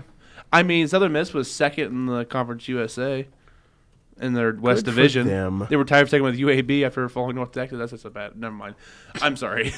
Up next, the New Era Pinstripe Bowl in New York, Yankee Stadium. 7-5 Iowa versus 7-5 Boston College. Iowa will finally walk away happy from a bowl You game. say Matt that? Ryan versus the Fighting Terminators. This game is not exciting. This game is exciting in the sense I that was snoring I'm over going to here. go and watch an elderly people league of shuffleboard because it's not going to be entertaining. But you're like, well, at least they're doing something. They're not just sitting there. This is the paint drying bowl. A poor Pinstripe Bowl. They could get anybody to play at Yankee Stadium. They get Boston College and Iowa. I mean, at least you get Boston College as like a local interest, and Iowa at least they travel. But outside of that, I'm like, why would I watch this game? This is going to be a 3-2 game. I mean, I'm taking- Iowa beat Ohio State, so they must be good. I'm taking Iowa 7-5 in this But one. didn't Boston College beat Florida State? I mean, they're basically the same thing. Ooh. 7-5. Joe, you have any interest in this game whatsoever? Yeah, I think Iowa's going to win it. But you have interest in this That game. wasn't the question, Joe. That was not the question. Well, I mean, no, Trying to dodge questions over here. Not really, but Miami. All I had to say is Miami. But no, not really Can you tell us interested. can you tell us the last show of the semester? So Iowa or Boston College, who wins? Iowa. Not America. I mean, Boston College just beat Syracuse, so I'll take Boston College just to ruin Trevor's bowl season. 7:30 that day. So after we watch Iowa versus Boston College, you can watch 7-5 Arizona versus 6-6 Purdue in the Foster Farms Bowl I mean, in at Santa least- Clara, California. I mean, at least they play offense. Plus it's in a warm weather location. Now, there may be fires, so we'll see what happens. But I think this one's hard to pick. I'm going to go Arizona with their running quarterback of Khalil Tate. Khalil Tate wins this game single-handedly. He scores 5 touchdowns, and that equals up to 35 points, in case you were doing the math, and they win 35-28. Joe. Yeah, he'll counter that Purdue defense and just make them leave the season unhappy. As much as I want to pick Purdue because they did beat Missouri, so they must be good. I'm thinking Arizona and Rich Rod to get the win there out west. Pretty much a semi-home game for Arizona, only playing Santa Clara from Arizona, a lot closer than what Purdue has to come for. Even though Coach Braum and Purdue are fun to watch, so is Arizona. So give me the Wildcats. Later on that night, Texas 6-6 versus 7-5 Missouri in the Academy Sports and Outdoors Texas Bowl in Houston, Texas. John? So if Missouri wins this game, they're going to finish 8-5 while not beating a team above 500. I'm smiling because it doesn't matter. I'm great. just saying that's a really It's impressive. It's impressive. I mean, hey, you beat the team in front of you. I'm actually going to pick Missouri. I think Texas doesn't have the offense to be able to keep up with Missouri. But now that I think about it, Missouri's defense may make up for the fact that Texas, isn't a high-scoring offense. It's like, well, we don't play defense, so hardy har har. Here's some points. But I think Drew Lock's going to be able to put up some numbers. And with all the stuff that's been going down at Mizzou, I don't know if he's going to stay just because he lost his offensive coordinator. There's rumors now that the O-line coach is going to go to UCF and be their offensive coordinator. So we'll see if he wants to come back and, So that guy's going to sing, hey, we're going to make Drew Lock really great, and then I'm going to leave so he leaves too and just screw Missouri. Anyways, Ryan. I think the Texas defense is at least going to make this game interesting. One of the best names in college football, man by the name of Poona Ford. Did you sneeze there? 'Cause I've been doing that today. He anchors that Texas defense, but I just don't think they have the offense to keep up. Give me Mizzou by 10. Joe? Mizzou. Drew Lock's going to go out. Miami. Go out in Miami. Drew Lock's going to go out. Last time is Missouri Tiger, probably. I don't believe you. A week ago, I would have laughed if he said so, but just everything that's going down out there in Columbia, I don't see Drew risking the risk of potentially playing for almost a completely new offense next year. That's definitely possible. I think if Drew Lock stays next year, Mizzou could win 9 to 10 games because the other quarterbacks in the SEC are not as good as him, as he threw for 43 touchdowns this year. I think he's about 300 yards away from that 4,000 mark. I think he's going to get that after this game. Mizzou wins it in a good one.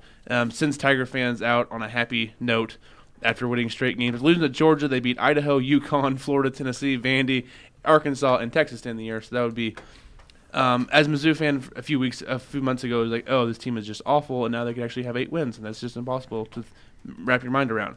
The 28th Military Bowl presented by Northrop Grumman. Grumman, sorry, overlooked it. In Maryland, you got 6-6 Virginia versus right now 6-5 Navy. Will be 6-6 after Saturday. Right. Sean. I mean, this game really doesn't intrigue me. Even if they played basketball, I mean, at least Virginia would play defense there. I'm just kidding. They actually play defense in football too. It kind of Both depends. lack offense. It kind of depends on how Virginia can set up for the triple option. Just kind of see how you can adjust to it. I'm going to go with Navy in this game. Ryan. As a military significant other and as an Army significant other, I am required to root against Navy in this game, and so I am picking Virginia. Fair. Go Cavs. So go Cavs beat Navy. Joe.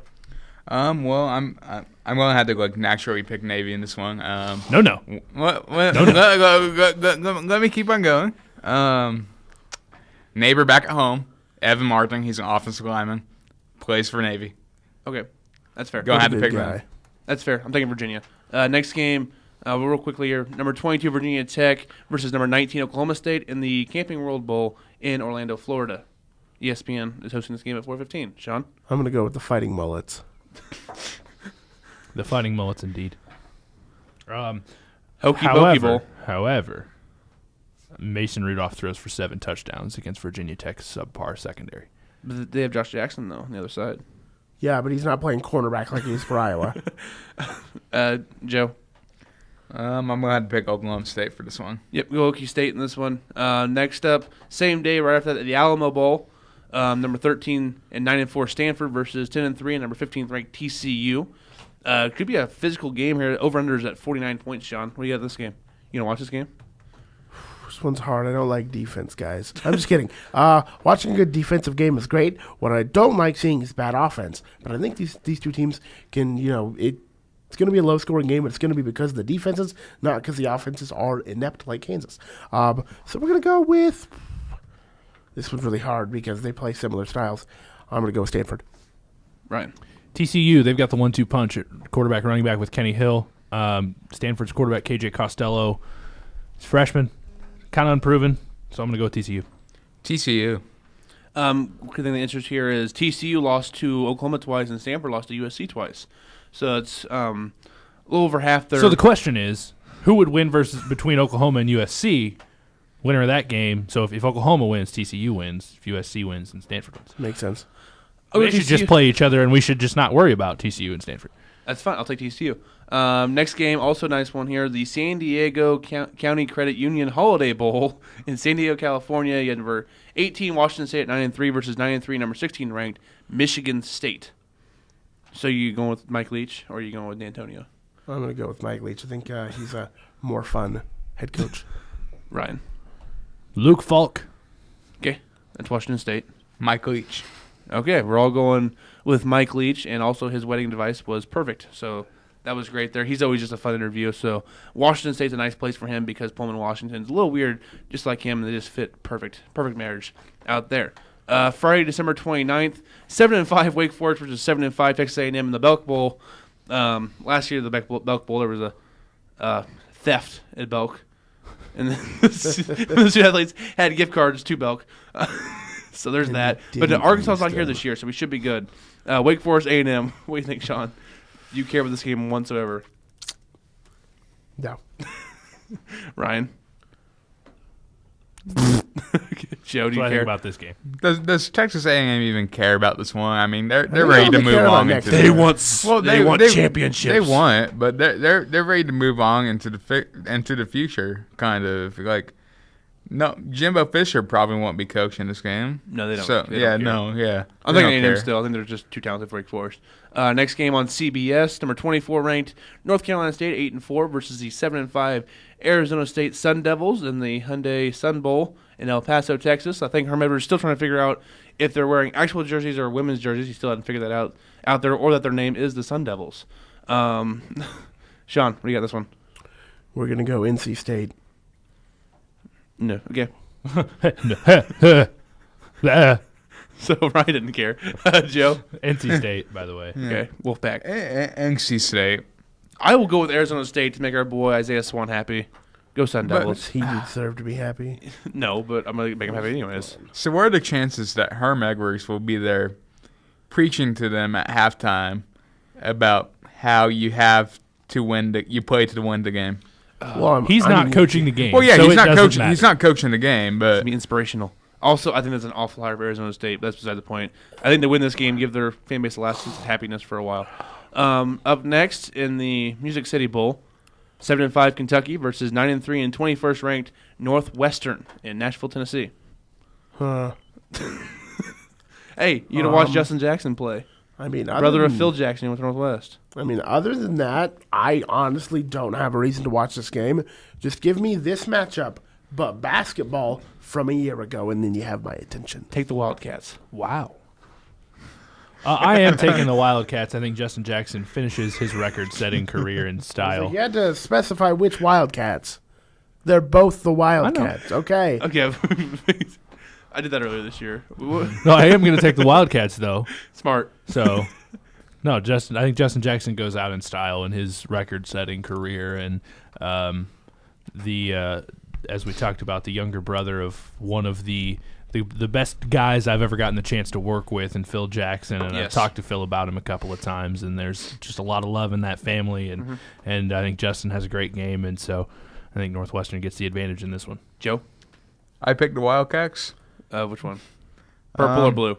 Pick which one? No. I say blue. Yeah. I picked the worst team. I picked Northwestern. Good choice. Yeah, I'll take What Northwestern a too. good guy. Here you go, Sean. This will be great. The Nova Home Loans Arizona Bowl between 6-6 New Mexico State and 6-6 Utah State in Tuscan, Arizona. Tucson. Sorry, Tuscan. Tucson. Good old Tuscan, Arizona. New Mexico State is making their first bowl game in 57 years. That is the only reason that this is a bowl game I'm going to pass. Pass indeed. Thumb goes down. These are two bad football teams in bad conferences. There's no reason for either of these teams to be in this game. Go home. It's our first ever bowl game between Aggies. Aggies versus Aggies. Let's go. Get excited. I'm about as not excited as care. a Texas Aggie right now. Come on. Get out of here. Once again, I ag this bowl is on the CBS Sports Network. So Shows how much they even care. I'll take New Mexico State, though. Anyways, no one really cares. Up next, number 8 USC versus number 5 Ohio State in the Goodyear Cotton Bowl. Arlington, Texas, AT&T Stadium, 11-2 versus 11-2, both conference champions, both left out of the playoff. What do you think, Sean? You interested in this one? Is this interesting? No, I just don't care about offense. This one's really hard to pick just because, Ohio State, don't lose to Iowa. USC, don't get mollywopped by Notre Dame. Just don't do it. Man. This game that comes down to who wants it more. So I think it's a really good game. And, I don't even know who to pick. But Yes, you do. I'm going to go USC. Attaboy. This should be the Rose Bowl. I know the Rose Bowl is one of the playoff Yes, games, please. but this should be the Rose Bowl. This should be the tradition. This should be the Rose Bowl. Ohio State USC is made for it. Is a prime Rose Bowl matchup, but it's not. So I'm a little bit sad about it, and I'm a little bit less likely to care about this game because it's not the Rose Bowl, even though it should be. But give me Ohio State. JT Barrett and J.K. Dobbins, both from Texas. They're in their home state. They're going to play well. Taking the Buckeyes. Joe? I'm going to pick the Buckeyes in this one. Ohio State is still a little bit salty. But we'll get into that later, but Ohio State. Also, I think USC is just as salty because they ranked them 8th for some awful reason.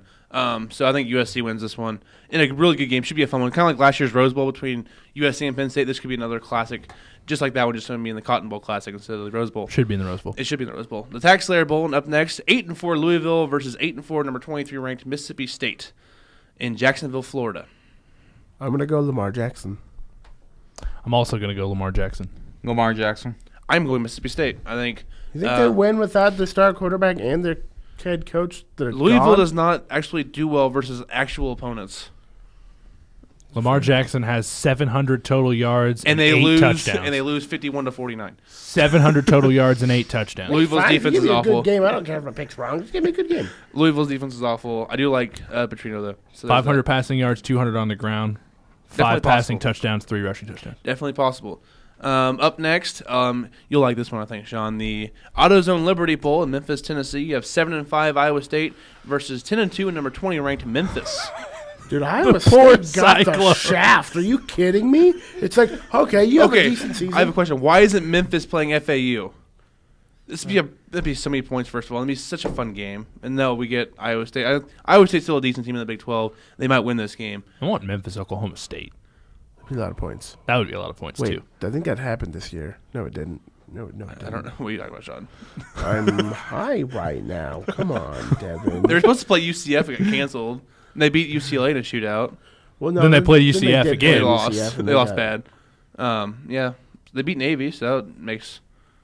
They played UCF twice. They haven't scheduled 3 different times because the first game got canceled, got moved it back, they got blown out, and then barely lost. Yeah, Iowa State's like, well, for all of our coming back of our Cyclone squad, we get Memphis.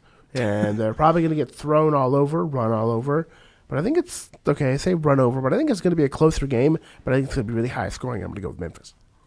45-28 Memphis. I'm going to pick Memphis in this one. They've basically got the home field advantage of it being in Memphis, so Memphis. Go Cyclones. I got Iowa State winning this one. A lot of points. They squeak it out at the end. Now the PlayStation Fiesta Bowl in Glendale, Arizona, the University of Phoenix Stadium. 10-2 Washington versus 10-2 Penn State. Both kind of the runner-ups in their conferences, save Wisconsin for the Big Ten. What do you think of this one? Number 9 versus number 11. Boy, do I love when the Pac-12 and the Big Ten match up. It just you get really good offensive shootouts, which isn't something I expect to see, but it's also not Wisconsin, so whatever. Saquon Barkley for Penn State. He kind of had the end of his season, he just stopped putting up numbers, and that's why he's not one of the 3 that's invited to New York this weekend for the Heisman. I think I'm going to go Penn State. I think they kind of want to go out and prove it a little bit more. Washington just kind of lost, and I was like, oh, okay, well, they kind of happened, so it's fine. I'm going to go with Penn State. I think Saquon Barkley has a huge game. Penn State beats Washington in a close one. I think Washington's offense has the balance to be able to keep up with Penn State, but I think Barkley's just going to be too much. Joe? Yeah, I've got to say the same thing. Penn State for this one. All right, I'm going to take Penn State as well. We're going to take a quick break and be back with more of the Bowls here on the Weekend Sports Kickoff. And welcome back into the Weekend Sports Kickoff. I'm Devin Albertson, joined by Ryan Elliott and Joseph Andrews. Sean will be back in a second. Just stepped out to get some more water as he's walking back into the room right now. As we're going to continue our bowl game stuff here, number 6, Wisconsin, 12-1 in the year versus number 10, Miami at 10-2 in the Capital One Orange Bowl in Miami Hard Rock Stadium, 7 p.m. on ESPN on December 30th. Ryan. I think that Jonathan Taylor, the 2018 Heisman Trophy winner, has a great game in this one. I think Did Baker first Mayfield of all, die? the 2018 Heisman Trophy okay. winner. Oh, okay. The 2018 Heisman Trophy winner, Okay. Jonathan Taylor, has a great game in this one. He rushes for, 215 yards and 3 touchdowns. Wisconsin wins it 28-24. Sean. I'm going to make sure to not sneeze into this mic, but I also think Wisconsin's going to win, though I do think the turnover chain makes an appearance once or twice. Joe. Yeah, you know how I said Miami earlier? Yeah, no, not Miami, Wisconsin. I am taking the Hurricanes. Let's go, you.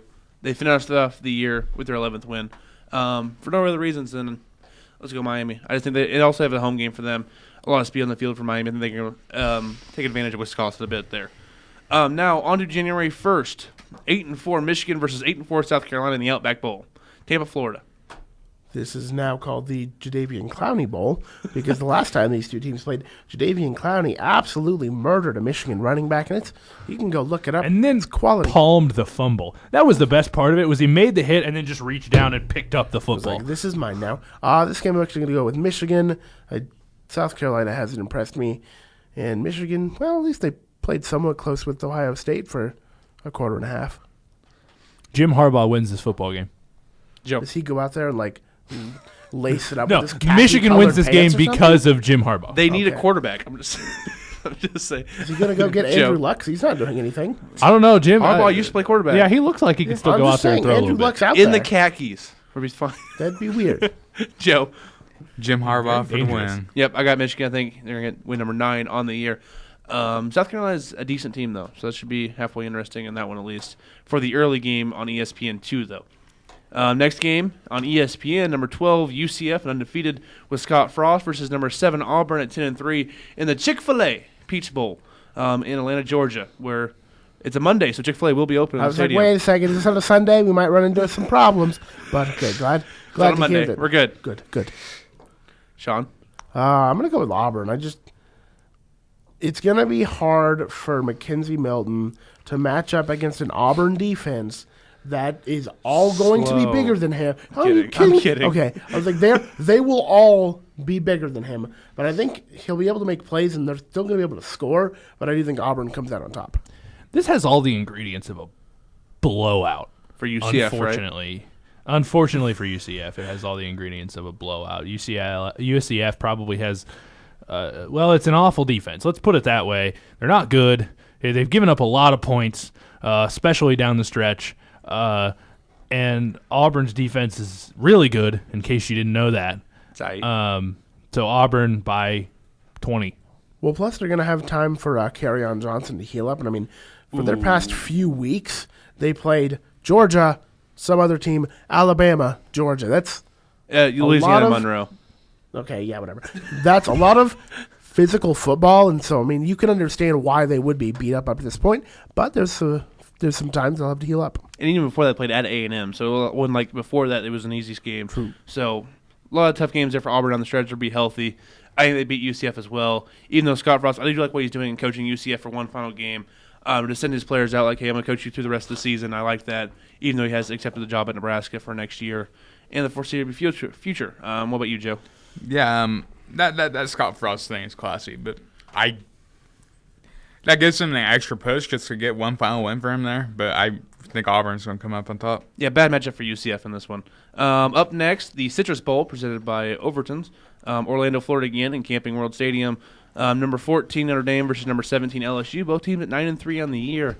You get the Fighting Irish or the Tigers. If I would have said to you that this bowl game was going to happen after Troy beat LSU, I would have called myself crazy. I would have called Devin crazy. I would have called Joe crazy. I might have believed you, Ryan. Still not 100% sure. But this game, I mean, two teams that like to run the ball. LSU hasn't had a quarterback since the 90s. Notre Dame can run the ball very well with Josh Adams and Brandon Wimbush, but it's hard. Because every time I've picked Notre Dame, they've lost. But I don't want to pick LSU because, I mean, come on, you lost to Troy. I really want to pick another tie in this game, guys. Like it just feels like the right time to pick a tie. Notre Dame gets it done with the run game. Joe? Notre Dame chokes. Hey, there's my boy. I'm taking LSU as well. Etling, trust the Purdue quarterback, right? I'm kidding. Trust the LSU defense.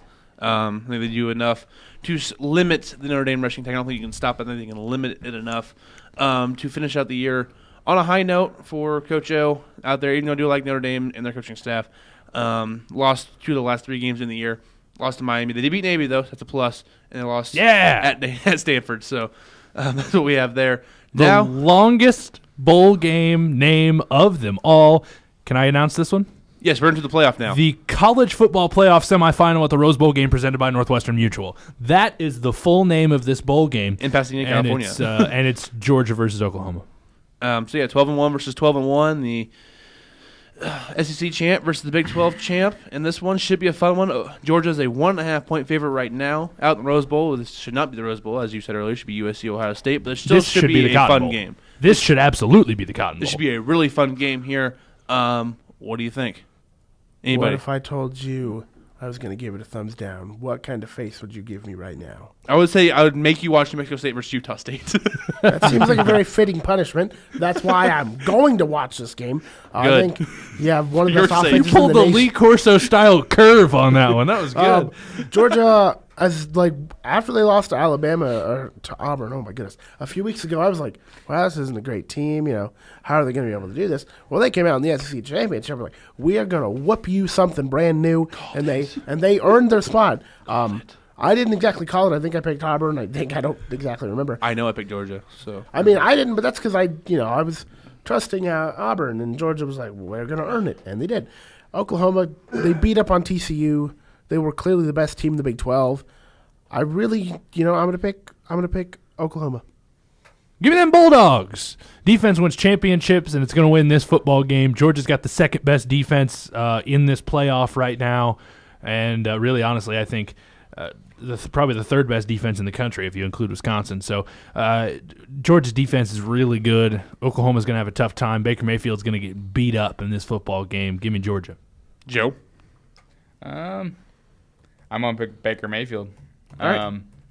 That's pretty much where I'm at. Yeah, that's pretty much why. I mean, that's where I'm at in this game. Is either you pick Baker Mayfield and those options on offense for Oklahoma, or you pick the overall talent of Georgia.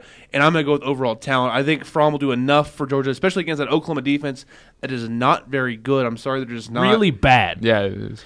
I mean, if you look at the last 5 games, allowed 52, 20, and they played an FCS team in Kansas, allowed 3, and 31 and 17. Okay, so I heard what you said, but it didn't contemplate in my brain. I was like, FCS Kansas. Oh, okay, no. I was like, wait a second, that doesn't make sense. And now I think Georgia's just too good defensively. I think they'll be able to grind out a win. I'll take Georgia, even though I think Oklahoma has a better chance to win a championship. But I think Georgia can have enough to win this game. It's kind of one of those things where if Mayfield wins this game, I think he has enough momentum to win the championship. But I don't know if they can win this game. We take a look at total defense. Yes, the 4 teams in this playoff. Do it. Clemson's got the number 2 total defense in the country behind Wisconsin. Not bad. I think. Alabama's number 5. Not Georgia's bad. Number 8. And then Oklahoma's number 78 or something like that in total defense. One of these teams is not like the others, and it's Oklahoma. They also have the quarterback that's not like any of the others either. That's true. So that's the reason why they're in the playoff. But I will It's take. also the reason why they're going to lose to Georgia. Boom. Up next, the All-State Sugar Bowl for the college football semifinal is Alabama versus Clemson. In the 3rd year in a row, these two teams will play in the playoff. This one in the semifinal into the championship in Atlanta. So who do you got in this one? Now this is a Sugar Bowl matchup. This is what the Sugar Bowl is. That's what they want. It's the ACC and the SEC, or the SEC and the Big 12. Those are the two options for the Sugar Bowl. This is and what this they one's wanted. a good one. This one's a good one. This is going to be another absolute instant classic. This is going to be a fantastic football game. It's going to be incredible to watch. Two of the best defenses in the country. Clemson, whose defense is the best in the country, I think, without a doubt. Their D-line's really good. The only other team that had an argument was Wisconsin. So give me Clemson.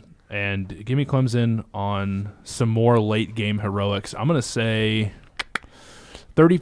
No, that's too much. Too many points. 28-24 Clemson on a final second touchdown. Sean? I'm going to go with Clemson. I'm not quite sure how Alabama's favored when Because they're Alabama. their best win of the year is are against deep. Mercer. Come on. It's not true. Okay, well, I mean, you beat LSU, you beat Mississippi State. I mean, those aren't good wins. No, but they did beat Tennessee. I'm kidding. Missouri Absolutely. beat Tennessee. They beat Arkansas. Tennessee beat Tennessee. They beat Florida State. Beat Vanderbilt. Fresno. Colorado State. Okay, like at the Miss. time, Florida State looked like a good win, but now that we've watched, Well, but yeah, it would have been was a a good good win win. if DeAndre Francois had played more than 3 snaps. Yeah. He played more. fact. If he had played the whole game, then it would have been a good win. The fact that he didn't, because it was a game during the first quarter when Francois went down. After Francois Francois- went down, He went 19 for 33. He played most of the Oh, game. did he? He got hurt in the fourth quarter. Oh. The game was out of reach, but after that, Florida State was absolutely atrocious because they had no quarterbacks after that. I got you. So I see what you're Ryan, saying, though. Throwing out that fake news to the people. Come Yeah, on. I apologize. It was a long time ago. I'll give Ryan a pass on that. That game was a long time ago. It was August, wasn't it? It was the first game of the year. Wasn't it in August? Yeah. Like literally the Yeah. first game of the year. It was like Labor Day weekend.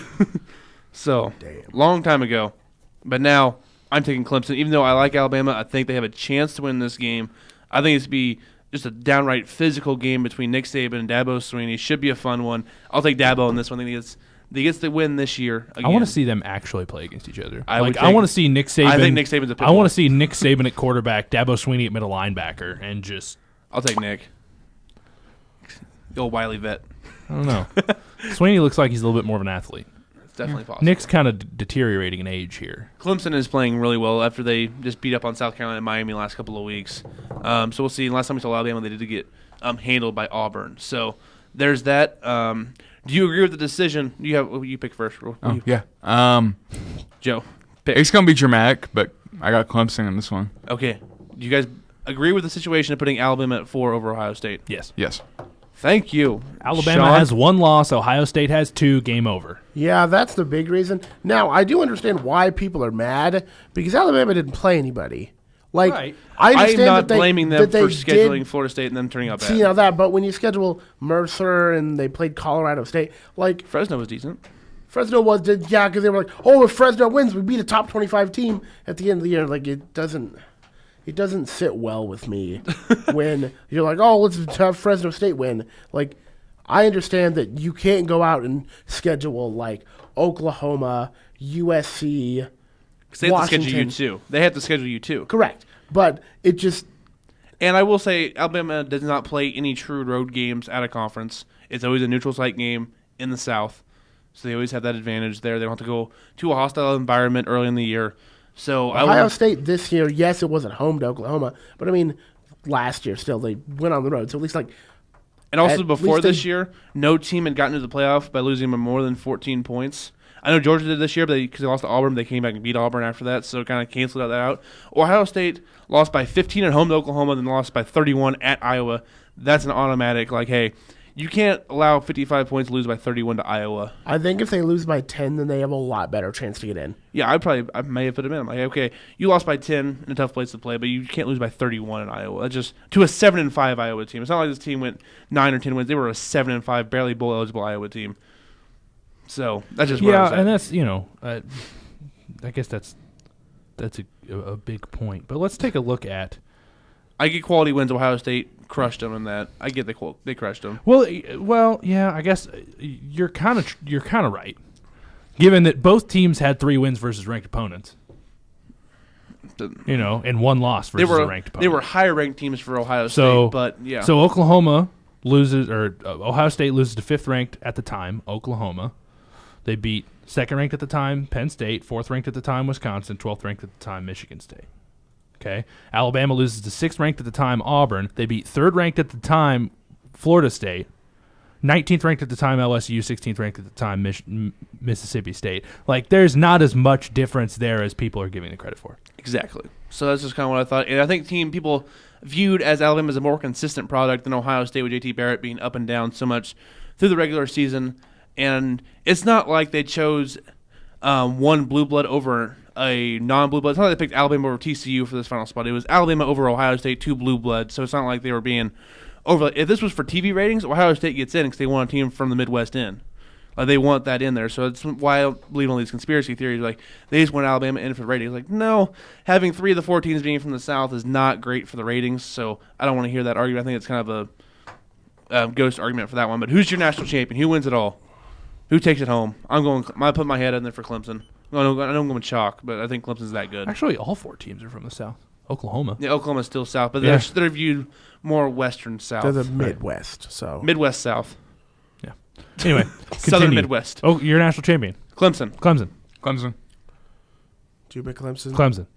You know what? I'm going to pick Oklahoma just because. No. I'm kidding. I think Clemson. It depends on how they win against Alabama. Because I think they could be banged up, and that's a real thing. Because it's not like right now we have basically a month until they're going to play their semifinal game. Yep. Well, then there's only a week after that. You don't have a long amount of time. And Clemson and Alabama, for the past 2 years, have met up in the national championship. And so then you have the entire off season to heal up. For this one, I don't know if they're going to be able to do that. So I'm going to go Oklahoma, even though I think Clemson is the more complete team. That's fair. That's definitely fair with that. I did not think about that when you look at these two teams and how physical it is. Almost back in the day whenever Alabama and LSU would play, then after that they'd be just completely wasted the next week because there's nothing left in your body just for playing such a physical game. So that could be one thing to point at with Alabama and Clemson. In that one, I just think Clemson is just too deep on that defensive line for anybody to beat them this season. Dabo has built a nice power down there in the ACC and Clemson.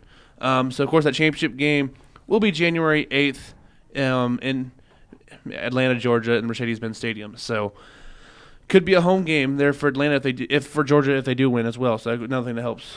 I think Georgia wins. I've got Clemson over Georgia 17-10. I think it's going to be a fantastic defensive football game and just an absolute joy to watch. Okay, so that's what we have. Tan-fastic. We're going to take a break. When we come back, we're going to go straight back to the Kansas City Chiefs and talk about their issues and everything that's wrong with Kansas City right now here on the Weekend Sports Kickoff. And welcome back into the Weekend Sports Kickoff. I'm Devin Albertson, joined now by Sean Nienow and Joseph Andrews. Ryan had to go for a little bit to finish a project for classes. You all know this is the final day before finals, really, as finals start on Monday. We pray for all of your grades. Here on X106, I'm good. I'm solid. So I'm pretty much stress-free. I have all 90s, 90.8 exactly. So my life's gonna be more than half of campus already hates you, Joe. It's fine. Just for saying that. Yeah. Just for saying that, they all hate you. Hey, this is the first semester it happened, so I don't even know how it happened. Well, Sean, he's just a week away from graduation. At this time next Friday, he'll be gone. This time next Friday, I will be eating food. He will be graduated. Yeah, I mean, I'll have a useless piece of paper in my hand because they don't actually give When's your graduation? Yours 2 o'clock? 2 o'clock. So you could technically come on the show. No, we're not having for the last hour. No, we're not having a show. All right, that's true. No show next week. This is the last show. We want to send Sean off with a bang here. Sean, yeah, we're going to thank you for being on the show for how many? We're how many semesters were you on the show? 1, 2, 3, 4. 4. So yeah, 4 semesters. I had to count them backwards, guys. I don't know. Sean's been on the show. We've really appreciated everything he's done. We'll have more of it sent off for him in the last segment. But we got Kansas City Chiefs issues. Again, we're not done talking about that because it is a mess. Once I'm going to play a few more sound bites from the Chiefs post game here on the Weekend Sports Kickoff right now. We just got to play better. I mean, it is what it is. And we played better than last week, but it's not good enough. More shots down the field, obviously. And, of course, this is Travis Kelce defending Alex Smith in the middle of the press conference. After that, you'll have a little bit of Darrelle Revis at the end. You'll be able to catch it here on the Weekend Sports Kickoff. We just got to play better. I mean, it is what it is. And, we played better than last week, but it's not good enough. More shots down the field, obviously. 4 touchdowns for Let's talk Alex. about Alex Smith. Yeah. Everybody, let's talk about Alex Smith. Heck of a game. To all the What do you think critics. was the difference with him today, especially with the change of play calling with the offensive coordinator? I think it was a mixture of things. Just obviously it's a mindset with him back there, and you had guys around him, one making plays, guys were catching the ball, guys were in the right places at the right time. In certain situations, we're still room to get better from the in terms of the receiving core and myself. But I mean, the guy played his tail off, and he's one of the best competitors in the NFL. I'll tell you that. Yeah, you were saying critics about Yeah, Alex. I mean, I'm sick of hearing Alex is the reason why this team isn't winning. I mean, he played his tail off, and we went out there and we battled, and it's any given Sunday for a reason. Darrelle, you've been in a lot of locker rooms, and you've joined a really good football team that is struggling to win right now. Yes. So, yeah, that's what we have for everything there with, of course, Travis Kelce trying to defend Alex Smith, and then just the funny thing with Darrelle Revis at the end where the interviewers asked her, like, hey, so you're doing a good football team? Yes. They're struggling to win? Yes. And just that's all he really gave to her on those questions. But, Sean, what's right now after that locker room? It was pretty sullen after the game to try to figure out what's actually wrong with this team. What do you think?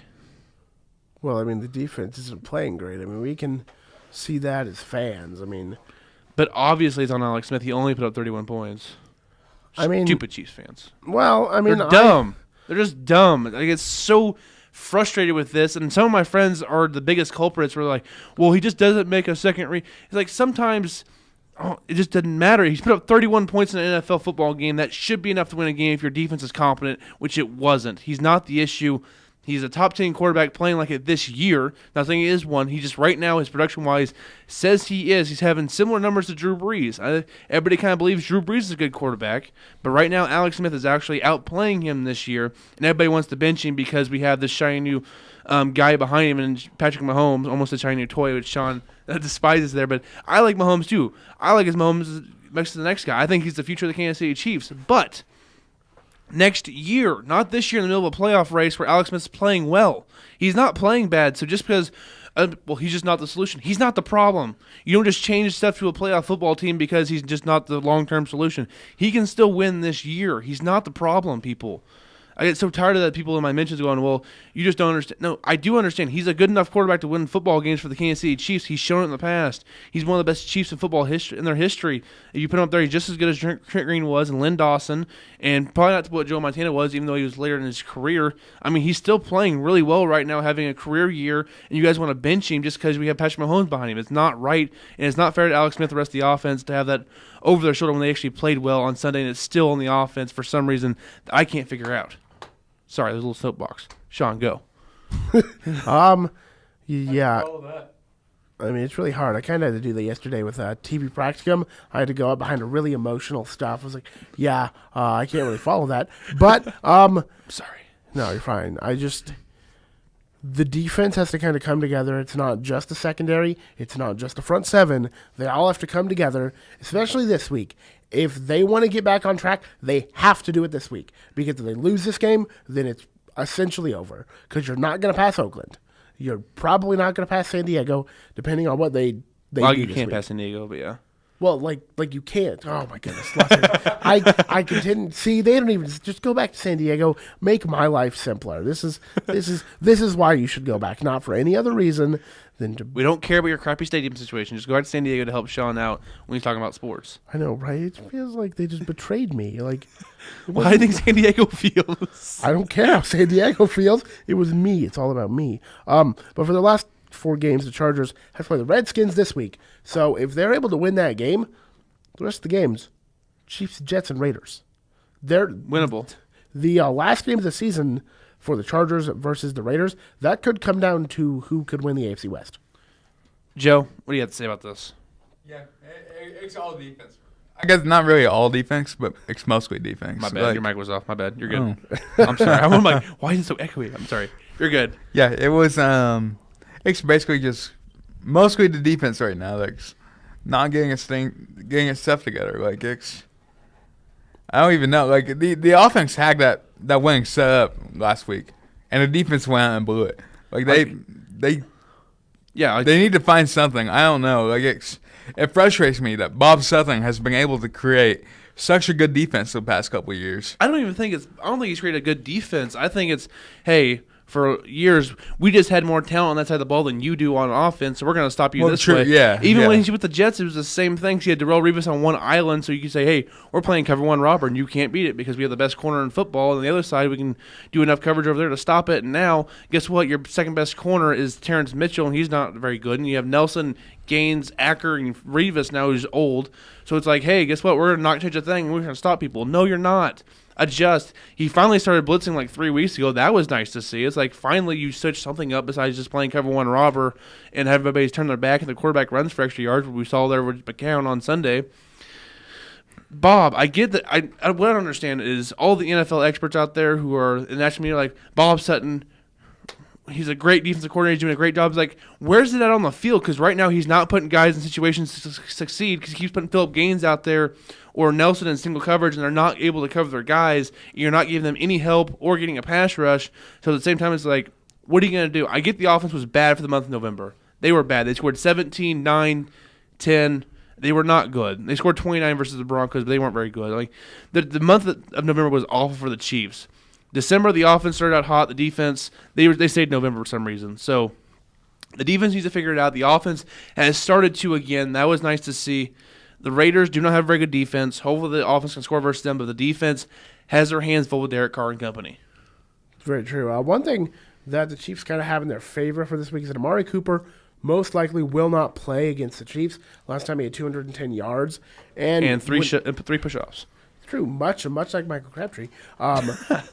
Whenever I watch Crabtree against the Chiefs, I know he can do damage. He just hasn't seemed to do it against the Chiefs. Other than the game-winning touchdown, he didn't really do a lot against the Chiefs. Like, I don't know how Oakland's going to beat Kansas City, but I'm sure one of the corners will find a way to make Jared Cook have, like, 200 yards. I'm like, my goodness, this tight end is going to do great things in the future, and then he'll have a bad week. I'm like, oh, I wonder why he had 200 yards last week, but only had like 40 this week. Well, when you're being covered by Phillip Gaines and probably Daniel Sorensen this week. Oh my goodness! I mean, what are you going to do? That's another thing. You bring up Daniel Sorensen. I like Daniel Sorensen, but Bob Sutton plays him like he's Eric Berry. And newsflash, the guy from BYU is not Eric Berry. There might be one other safety in the league that's Eric Berry. And he plays in Seattle. Yeah, and he's also out for the year. So yeah, so I don't understand what Bob Sutton's thinking. Like, we'll just play Daniel Sorensen in the Eric Berry role, and it'd be nothing wrong with the defense. Like, oh my god, it's so frustrating. They make plays, but it just doesn't work out. But one thing I saw, I think it was Ragland's been playing well. I'll give something positive. Ragland's playing well on defense. It was on Monday or Tuesday, and I think it was Arrowhead Pride asked the question of, for the defensive issues, is it a scheme issue or is it a personnel issue? I think it's a mixture of both. I think part of it is it's a scheme issue for the personnel. Like, we don't have great personnel, and you got to scheme to help it, and they're not scheming to help it. So it's a mixture of both. Like, the personnel is not great, but also as a defensive coordinator, you have to scheme to your personnel, and he's not doing that. He's trying to fit square pegs into round holes, and it's not working, and he hasn't figured that out yet. We're 4 games left in the year. I will say a few things positive. Ragland's been playing well. Houston, besides last week, has been playing well. So we want to say that right there. Hawley, he's been out. He didn't play versus the Jets because of their field. I thought it would inflame his knee a little bit there. He should be playing this week. D Ford out for the year. Frank Zombo, good versus the run. Not much anything else. Chris Jones, you said earlier, has been pretty non-existent. Nunez Roach has been playing decent. Alan Bailey has his moments. So there's talent there on that defense. Derek Johnson, I'm sorry, Father Time is kicking your butt right now. I think he's been playing better, but they could have been reducing his snaps a little bit. It's not just been playing better. He's actually doing really well for pass coverage. Yes, he's a good pass coverage guy. Which, for a middle linebacker, I'm like, okay, that's cool. You really need to stop the run. And that's where his age is showing, because you have to be able to stop the run. Even last year, there was the stop against, I think, Jalen Richard in the first game against Oakland, where he just went right up the hole and stopped him about 3 yards behind the line of scrimmage. And that was such a great picture. It's such a good hit. But he hasn't had those types of moments happen this year. It just feels like either he's not reading the play the same he used to, or his body can't physically get there. I think it's been more he hasn't been able to read the plays as well, because like if you watch the game when they show replays, he just kind of sitting. And usually whenever he would take off and diagnose and go, he's not doing that as fast this year, and he's getting caught up by guards and centers and stuff like that going in second level and blocking him, so he's not getting off blocks now. Reggie Ragland's been doing a nice job of that so far this year, so we'll see how they adjust with that. As, of course, Marcus Peters is out, so we'll see what the Chiefs can do in the secondary to stop that. So, yeah, should be a fun one. I'll be at the game Sunday in Arrowhead, so I'm ready to go there. Me and my fiancée, we've been together for 5 years on Sunday, so that'd be a good anniversary gift to go to the Chiefs game. That was back when they were winning. So we'll see how it goes here. It'll be our second ever Chiefs game, so I think she's really excited for it, even if the Chiefs lose. She'll be a little happier than I will, most likely. It's Raiders week. It is Raiders week. It's always an entertaining game. And I've never been to a Chiefs Raiders game. I've been to Chiefs Broncos, been to Chiefs Chargers. I've been to a Falcons game and to a Lions game. So I've been to a few games, but I've never a Saints game, but I've never been to a Chiefs Raiders game. So I'm ready for that environment. And when I went to Chiefs Broncos, the Chiefs were 2-14 that year, and that was one of our 2 wins. So that was great. But other than that, not a great year for the Chiefs. So hopefully they get a win versus Oakland. Derek Carr does not usually play well in Arrowhead, so it will be like 55 degrees though, so it won't be as cold as he's used to playing in Arrowhead like he was last year. So should be fun. Also, the Chiefs have got away from the running game on offense, which is also frustrating because Kareem Hunt I still think is talented. But also if the offensive line is not opening up holes, it's kind of hard to keep with the running game and avoid going 3 and out every time whenever you're getting 2 yards to carry. So just a lot of frustration. Yeah, that's good stemming. noise to kind of sum up what the Chiefs season has been. I'm just questioning everybody in the Chiefs fan base who's questioning Alex Smith right now. Right now he's 8th in passing yards in the NFL. He's 3rd in passing completion percentage. In yards per attempt, he is 5th. So it's not like he's just throwing nickel and dime like everybody thinks he is. Touchdowns, he's got 23. I don't know. I think for a few weeks, it looked like the offense wasn't going deep. And now it's not all on Alex, but he was not playing as great as he had been. He picked it up last week. So kind of want to see if he kind of brings that back this week. Because if he kind of goes back against an Oakland defense that's really not that good, then okay, you might have to ask some questions. And there's still questions being asked for the entire team because obviously when you go from 5-0 to 6-6, questions have to be asked each week. Passing touchdowns, he's 4th behind Wentz, Brady, Wilson. I'm sorry, that sounds like a pretty good list to be on. Interception, he has 4 on the year, which is I don't have all the qualified guys on here, so it's not going there. How many times has he been sacked this year? He's been sacked the 7th most in the league, 29 times. Some of those are on Alex, where he has limited pocket awareness. I will give that. Sometimes it's just him. He didn't quite know where to go in the pocket to avoid guys, which is halfway understandable, halfway like, okay, Alex, that was really bad. His quarterback rating is, look at that, 2nd in the league, right behind Tom Brady. If you're not first, you're last. Yeah, apparently. So apparently if you're not Tom Brady, you might as well go to the next guy. God, Chiefs fans are just so frustrating. I also don't believe that Marcus Peters should have been suspended for the game because, yes, it was dumb to throw the flag into the stands. Yes, he had really no case because Nelson tackled the receiver in the end zone. It was a flag. I think that was just straight frustrations by Marcus Peters. And everybody's saying he just quit on the team. He left the field. Well, yes, he threw a penalty flag into the stands as a souvenir. He thought he was ejected. Why? Because everyone thought he was ejected for throwing a flag into the stands. Of course, he would go to the locker room because you know what? There's no reason to be on the field after doing that. He should have been ejected. It's on the rest for not ejecting him. Once he figured out that, hey, I haven't been ejected, he put his stuff back on, came back to the field because he realized I haven't been ejected. This looks bad now because I thought I was, but I wasn't. He did not quit on the team. He thought he was ejected because he should have been ejected. So I'm tired of people saying that about Peters. Even throwing the flag into the stands was dumb, but it wasn't as dumb as Kelsey throwing a towel at the official last year. I mean, so I get like I get kind of why they did it because they wanted to send a message to him like, hey, you're not playing versus your hometown team because you did something stupid. I get that point, but not for a full game when you're in a playoff race. I don't think this is the right time to play the moral high ground if you're the Kansas City Chiefs. He's still there just to win football games, and I don't think it's going to be tough without Marcus Peters. I think they still can do it, but I just think Andy Reid was a lot of pressure by the national media and the media in Kansas City to suspend him because everybody was up in arms because he quit on the team. Not really, but whatever. It just makes me wonder if there was a little more off the stage that happened, a conversation between him and Andy Reid or something, because he sagged his a few outbursts this season. Yes, This wasn't yelling at Bob Settler. yeah, We're all this wasn't like as bad at. It's not like equally as bad, but it's just. I wonder if there was stuff away from the media's attention, away from any fan attention that stayed inside the organization, that this was just the final straw with Andy Reid. Yeah, so I don't know exactly what it's about, but it's just frustrating. Yeah. Because right now, it does feel like the locker room. I feel like the locker room's still around Alex Smith, too. That's what's like driving me crazy. Like the offensive guys, like Kelsey's one of the leaders of the offense, and he's still going to bat for Alex Smith. That tells me that they have not quit on Alex. Alex hadn't quit on them. Alex is still a smart guy. He's going to make good decisions. You saw the 70-yard run on Sunday versus the Jets where he made plays. He's still making plays. I know there was one player of the week that went to McCown, the other one went to Smith, so he's still making plays out there. He's still having a really good season. I just don't understand all the vitriol for him right now. I mean, he's playing really well. If you go to total QBR, he's 8th in the league, so that's pretty good, right? I know Aaron Rodgers only played a few games, but he's right between him and Wilson. Sorry, that's pretty good company to be in. Maybe I'm crazy here, and like Deshaun Watson's first, but he got hurt. Case Keenum, who's playing really well, and Wentz, Brady, Matt Ryan. So it's like he's playing pretty good right now. I'm not gonna lie. I think he's had a pretty good season so far. Even his game versus the Jets was the 8th best game according to QBR of the season in the loss, which is the highest rated QBR in a loss this season. So maybe I'm crazy. Maybe, just maybe. I don't think so, but we'll see. He's helping his cause to go to the Cleveland Browns next year. So That's true. Right up at trade value. That's fine, but he should be the starter for the rest of 2017.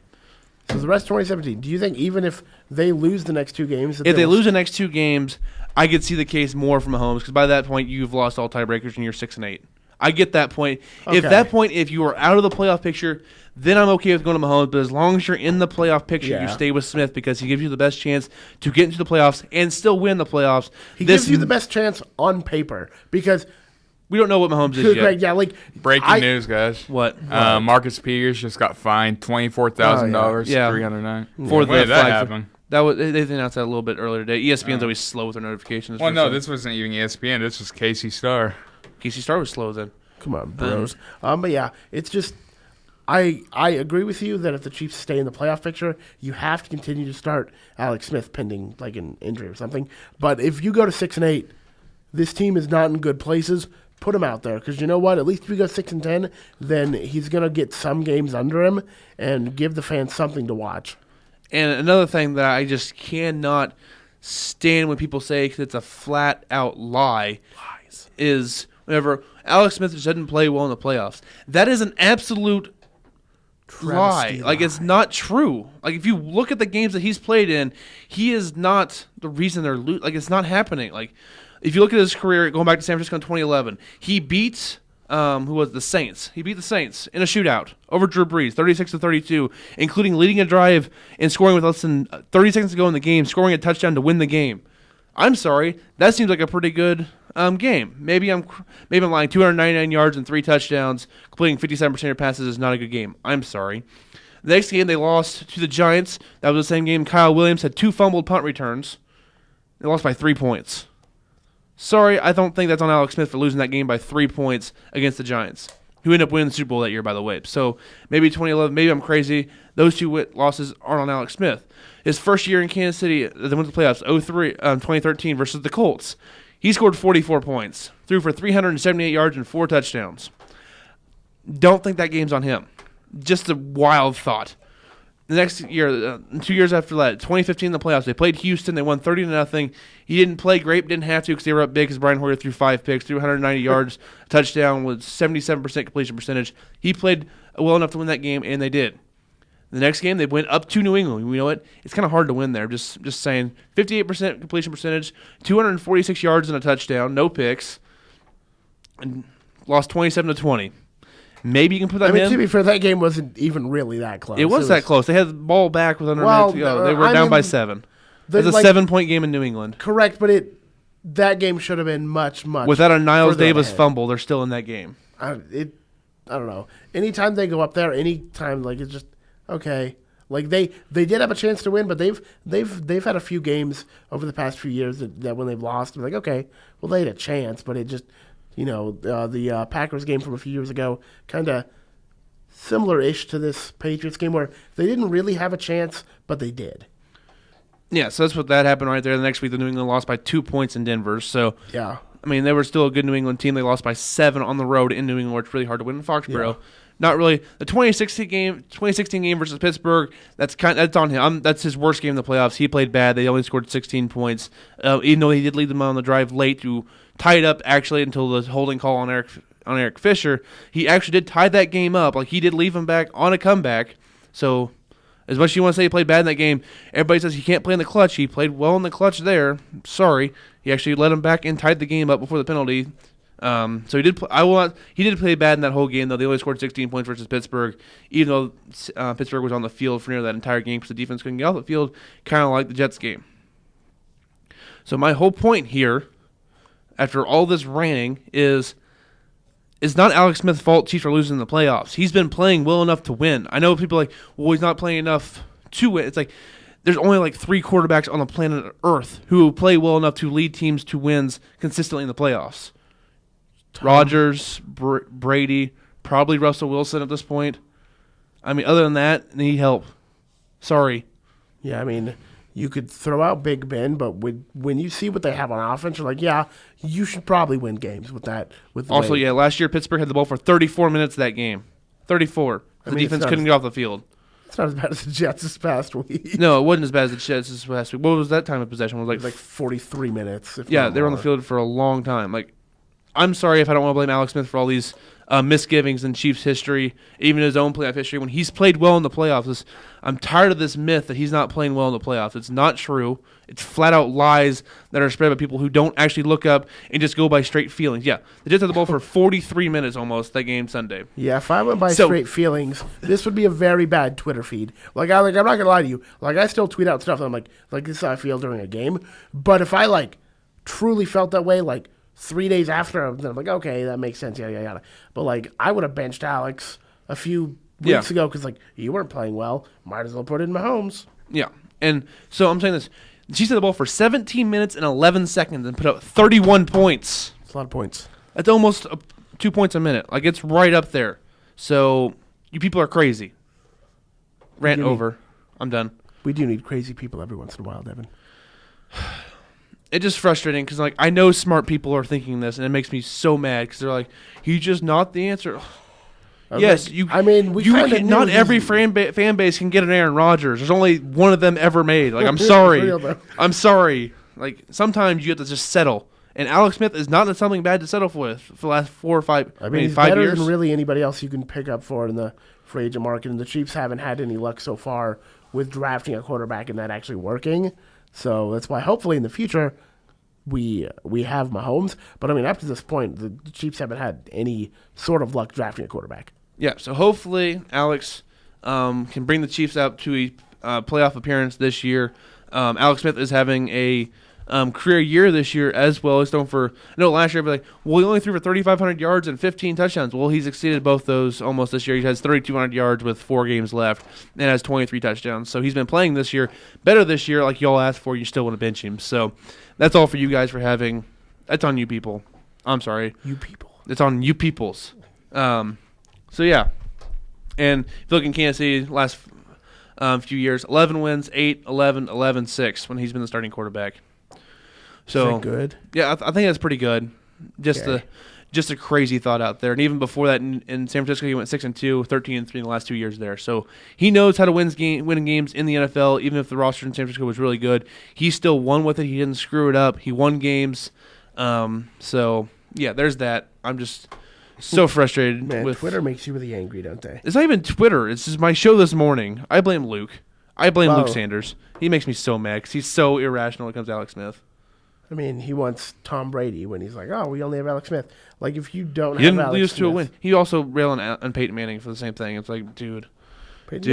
One of the best quarterbacks. Yeah, I know. We've had arguments about that too, but I'm talking bad about Luke right now. He can't defend himself, which is fine. He don't deserve defending right now. Punch him when he's down. Exactly.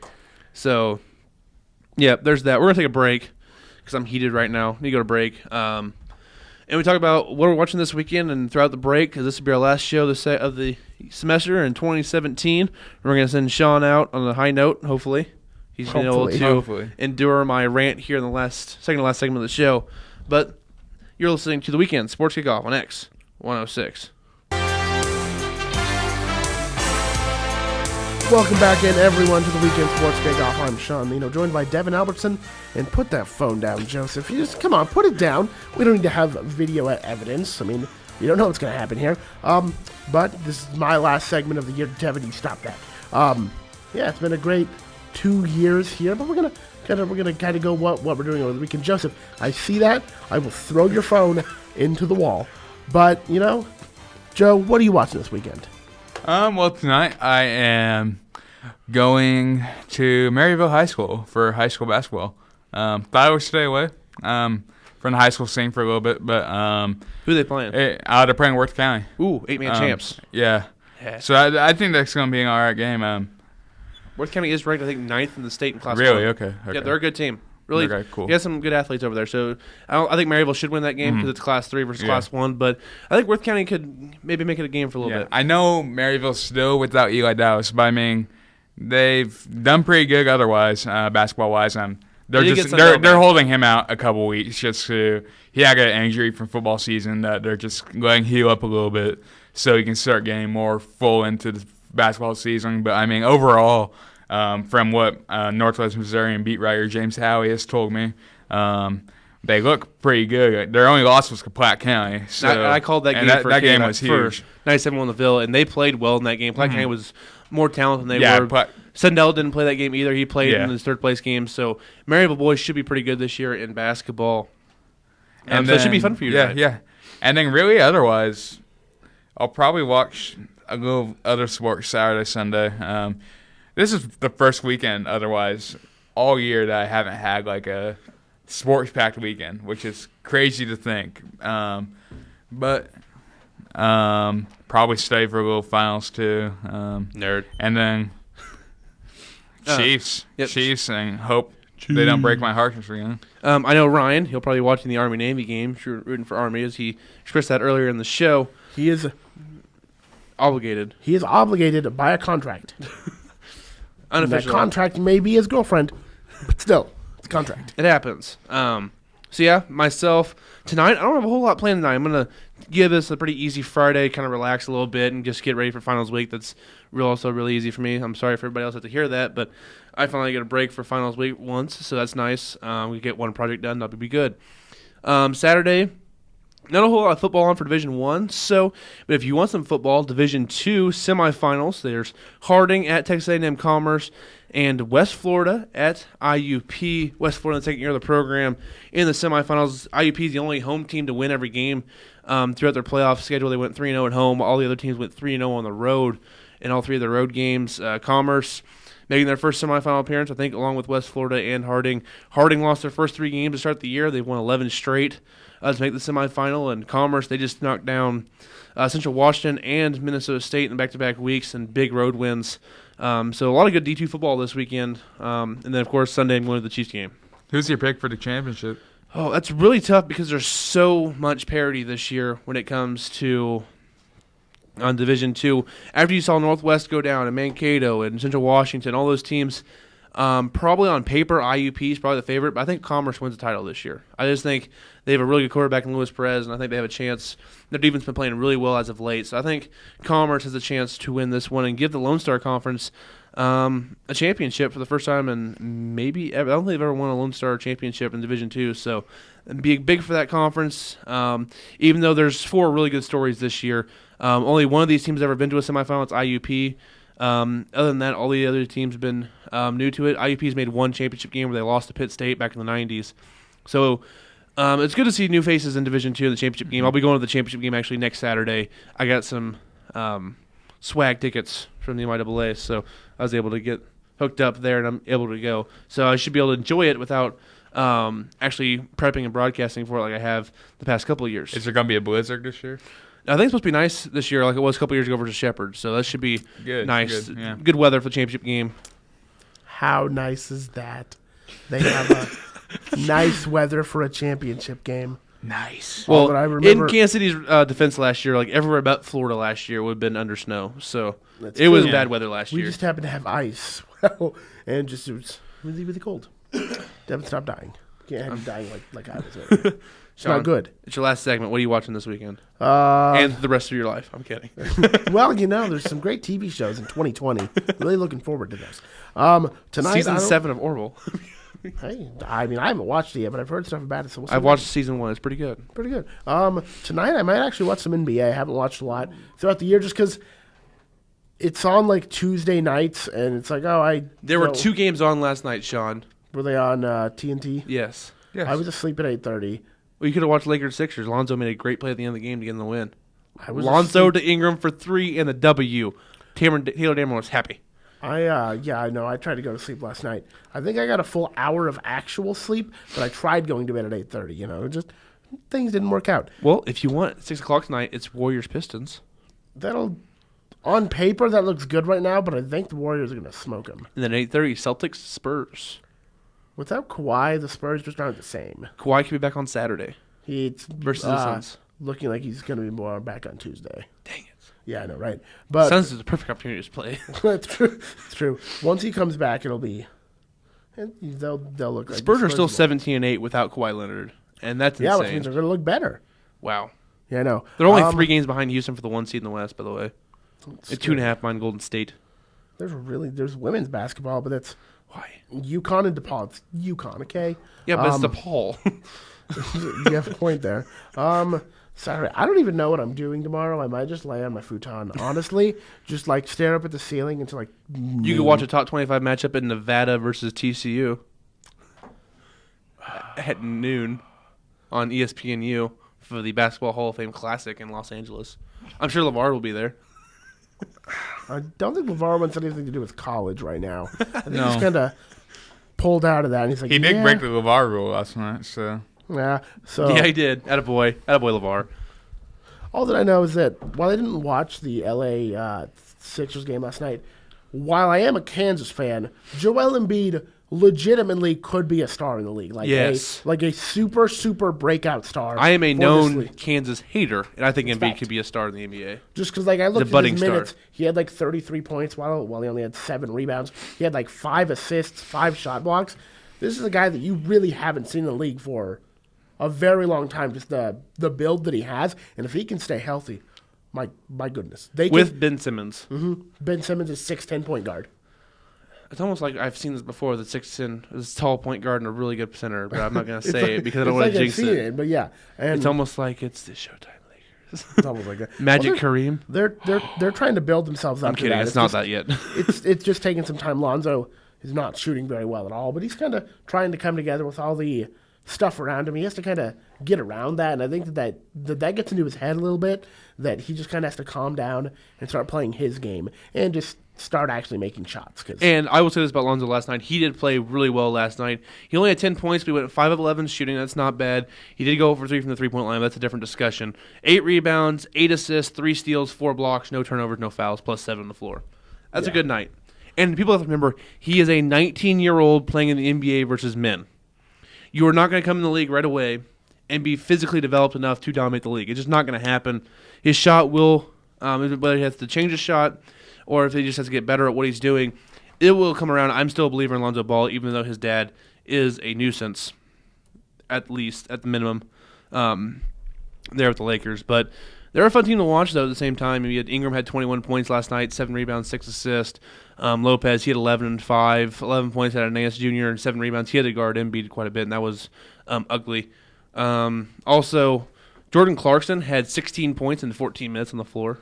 Pretty good Last night, so he was highly efficient whenever he was on Clarkson's the from floor. Mizzou, right? If I'm not Yes, he mistaken. is. He's MIZ, been, baby. He's been one of those guys that, like, when he came out of college, you're like, okay, he'll go on a team and he might do something, but he's actually been a He was very at Tulsa good piece. before that, so he transferred to Mizzou, and he's a guy who's just a creative scorer.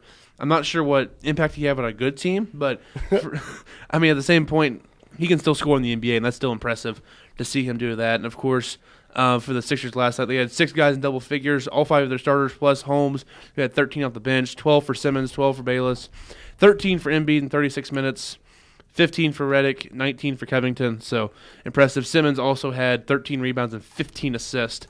Holy smoke, I didn't realize that last night. He played well. Yeah. 12, 13, and 15.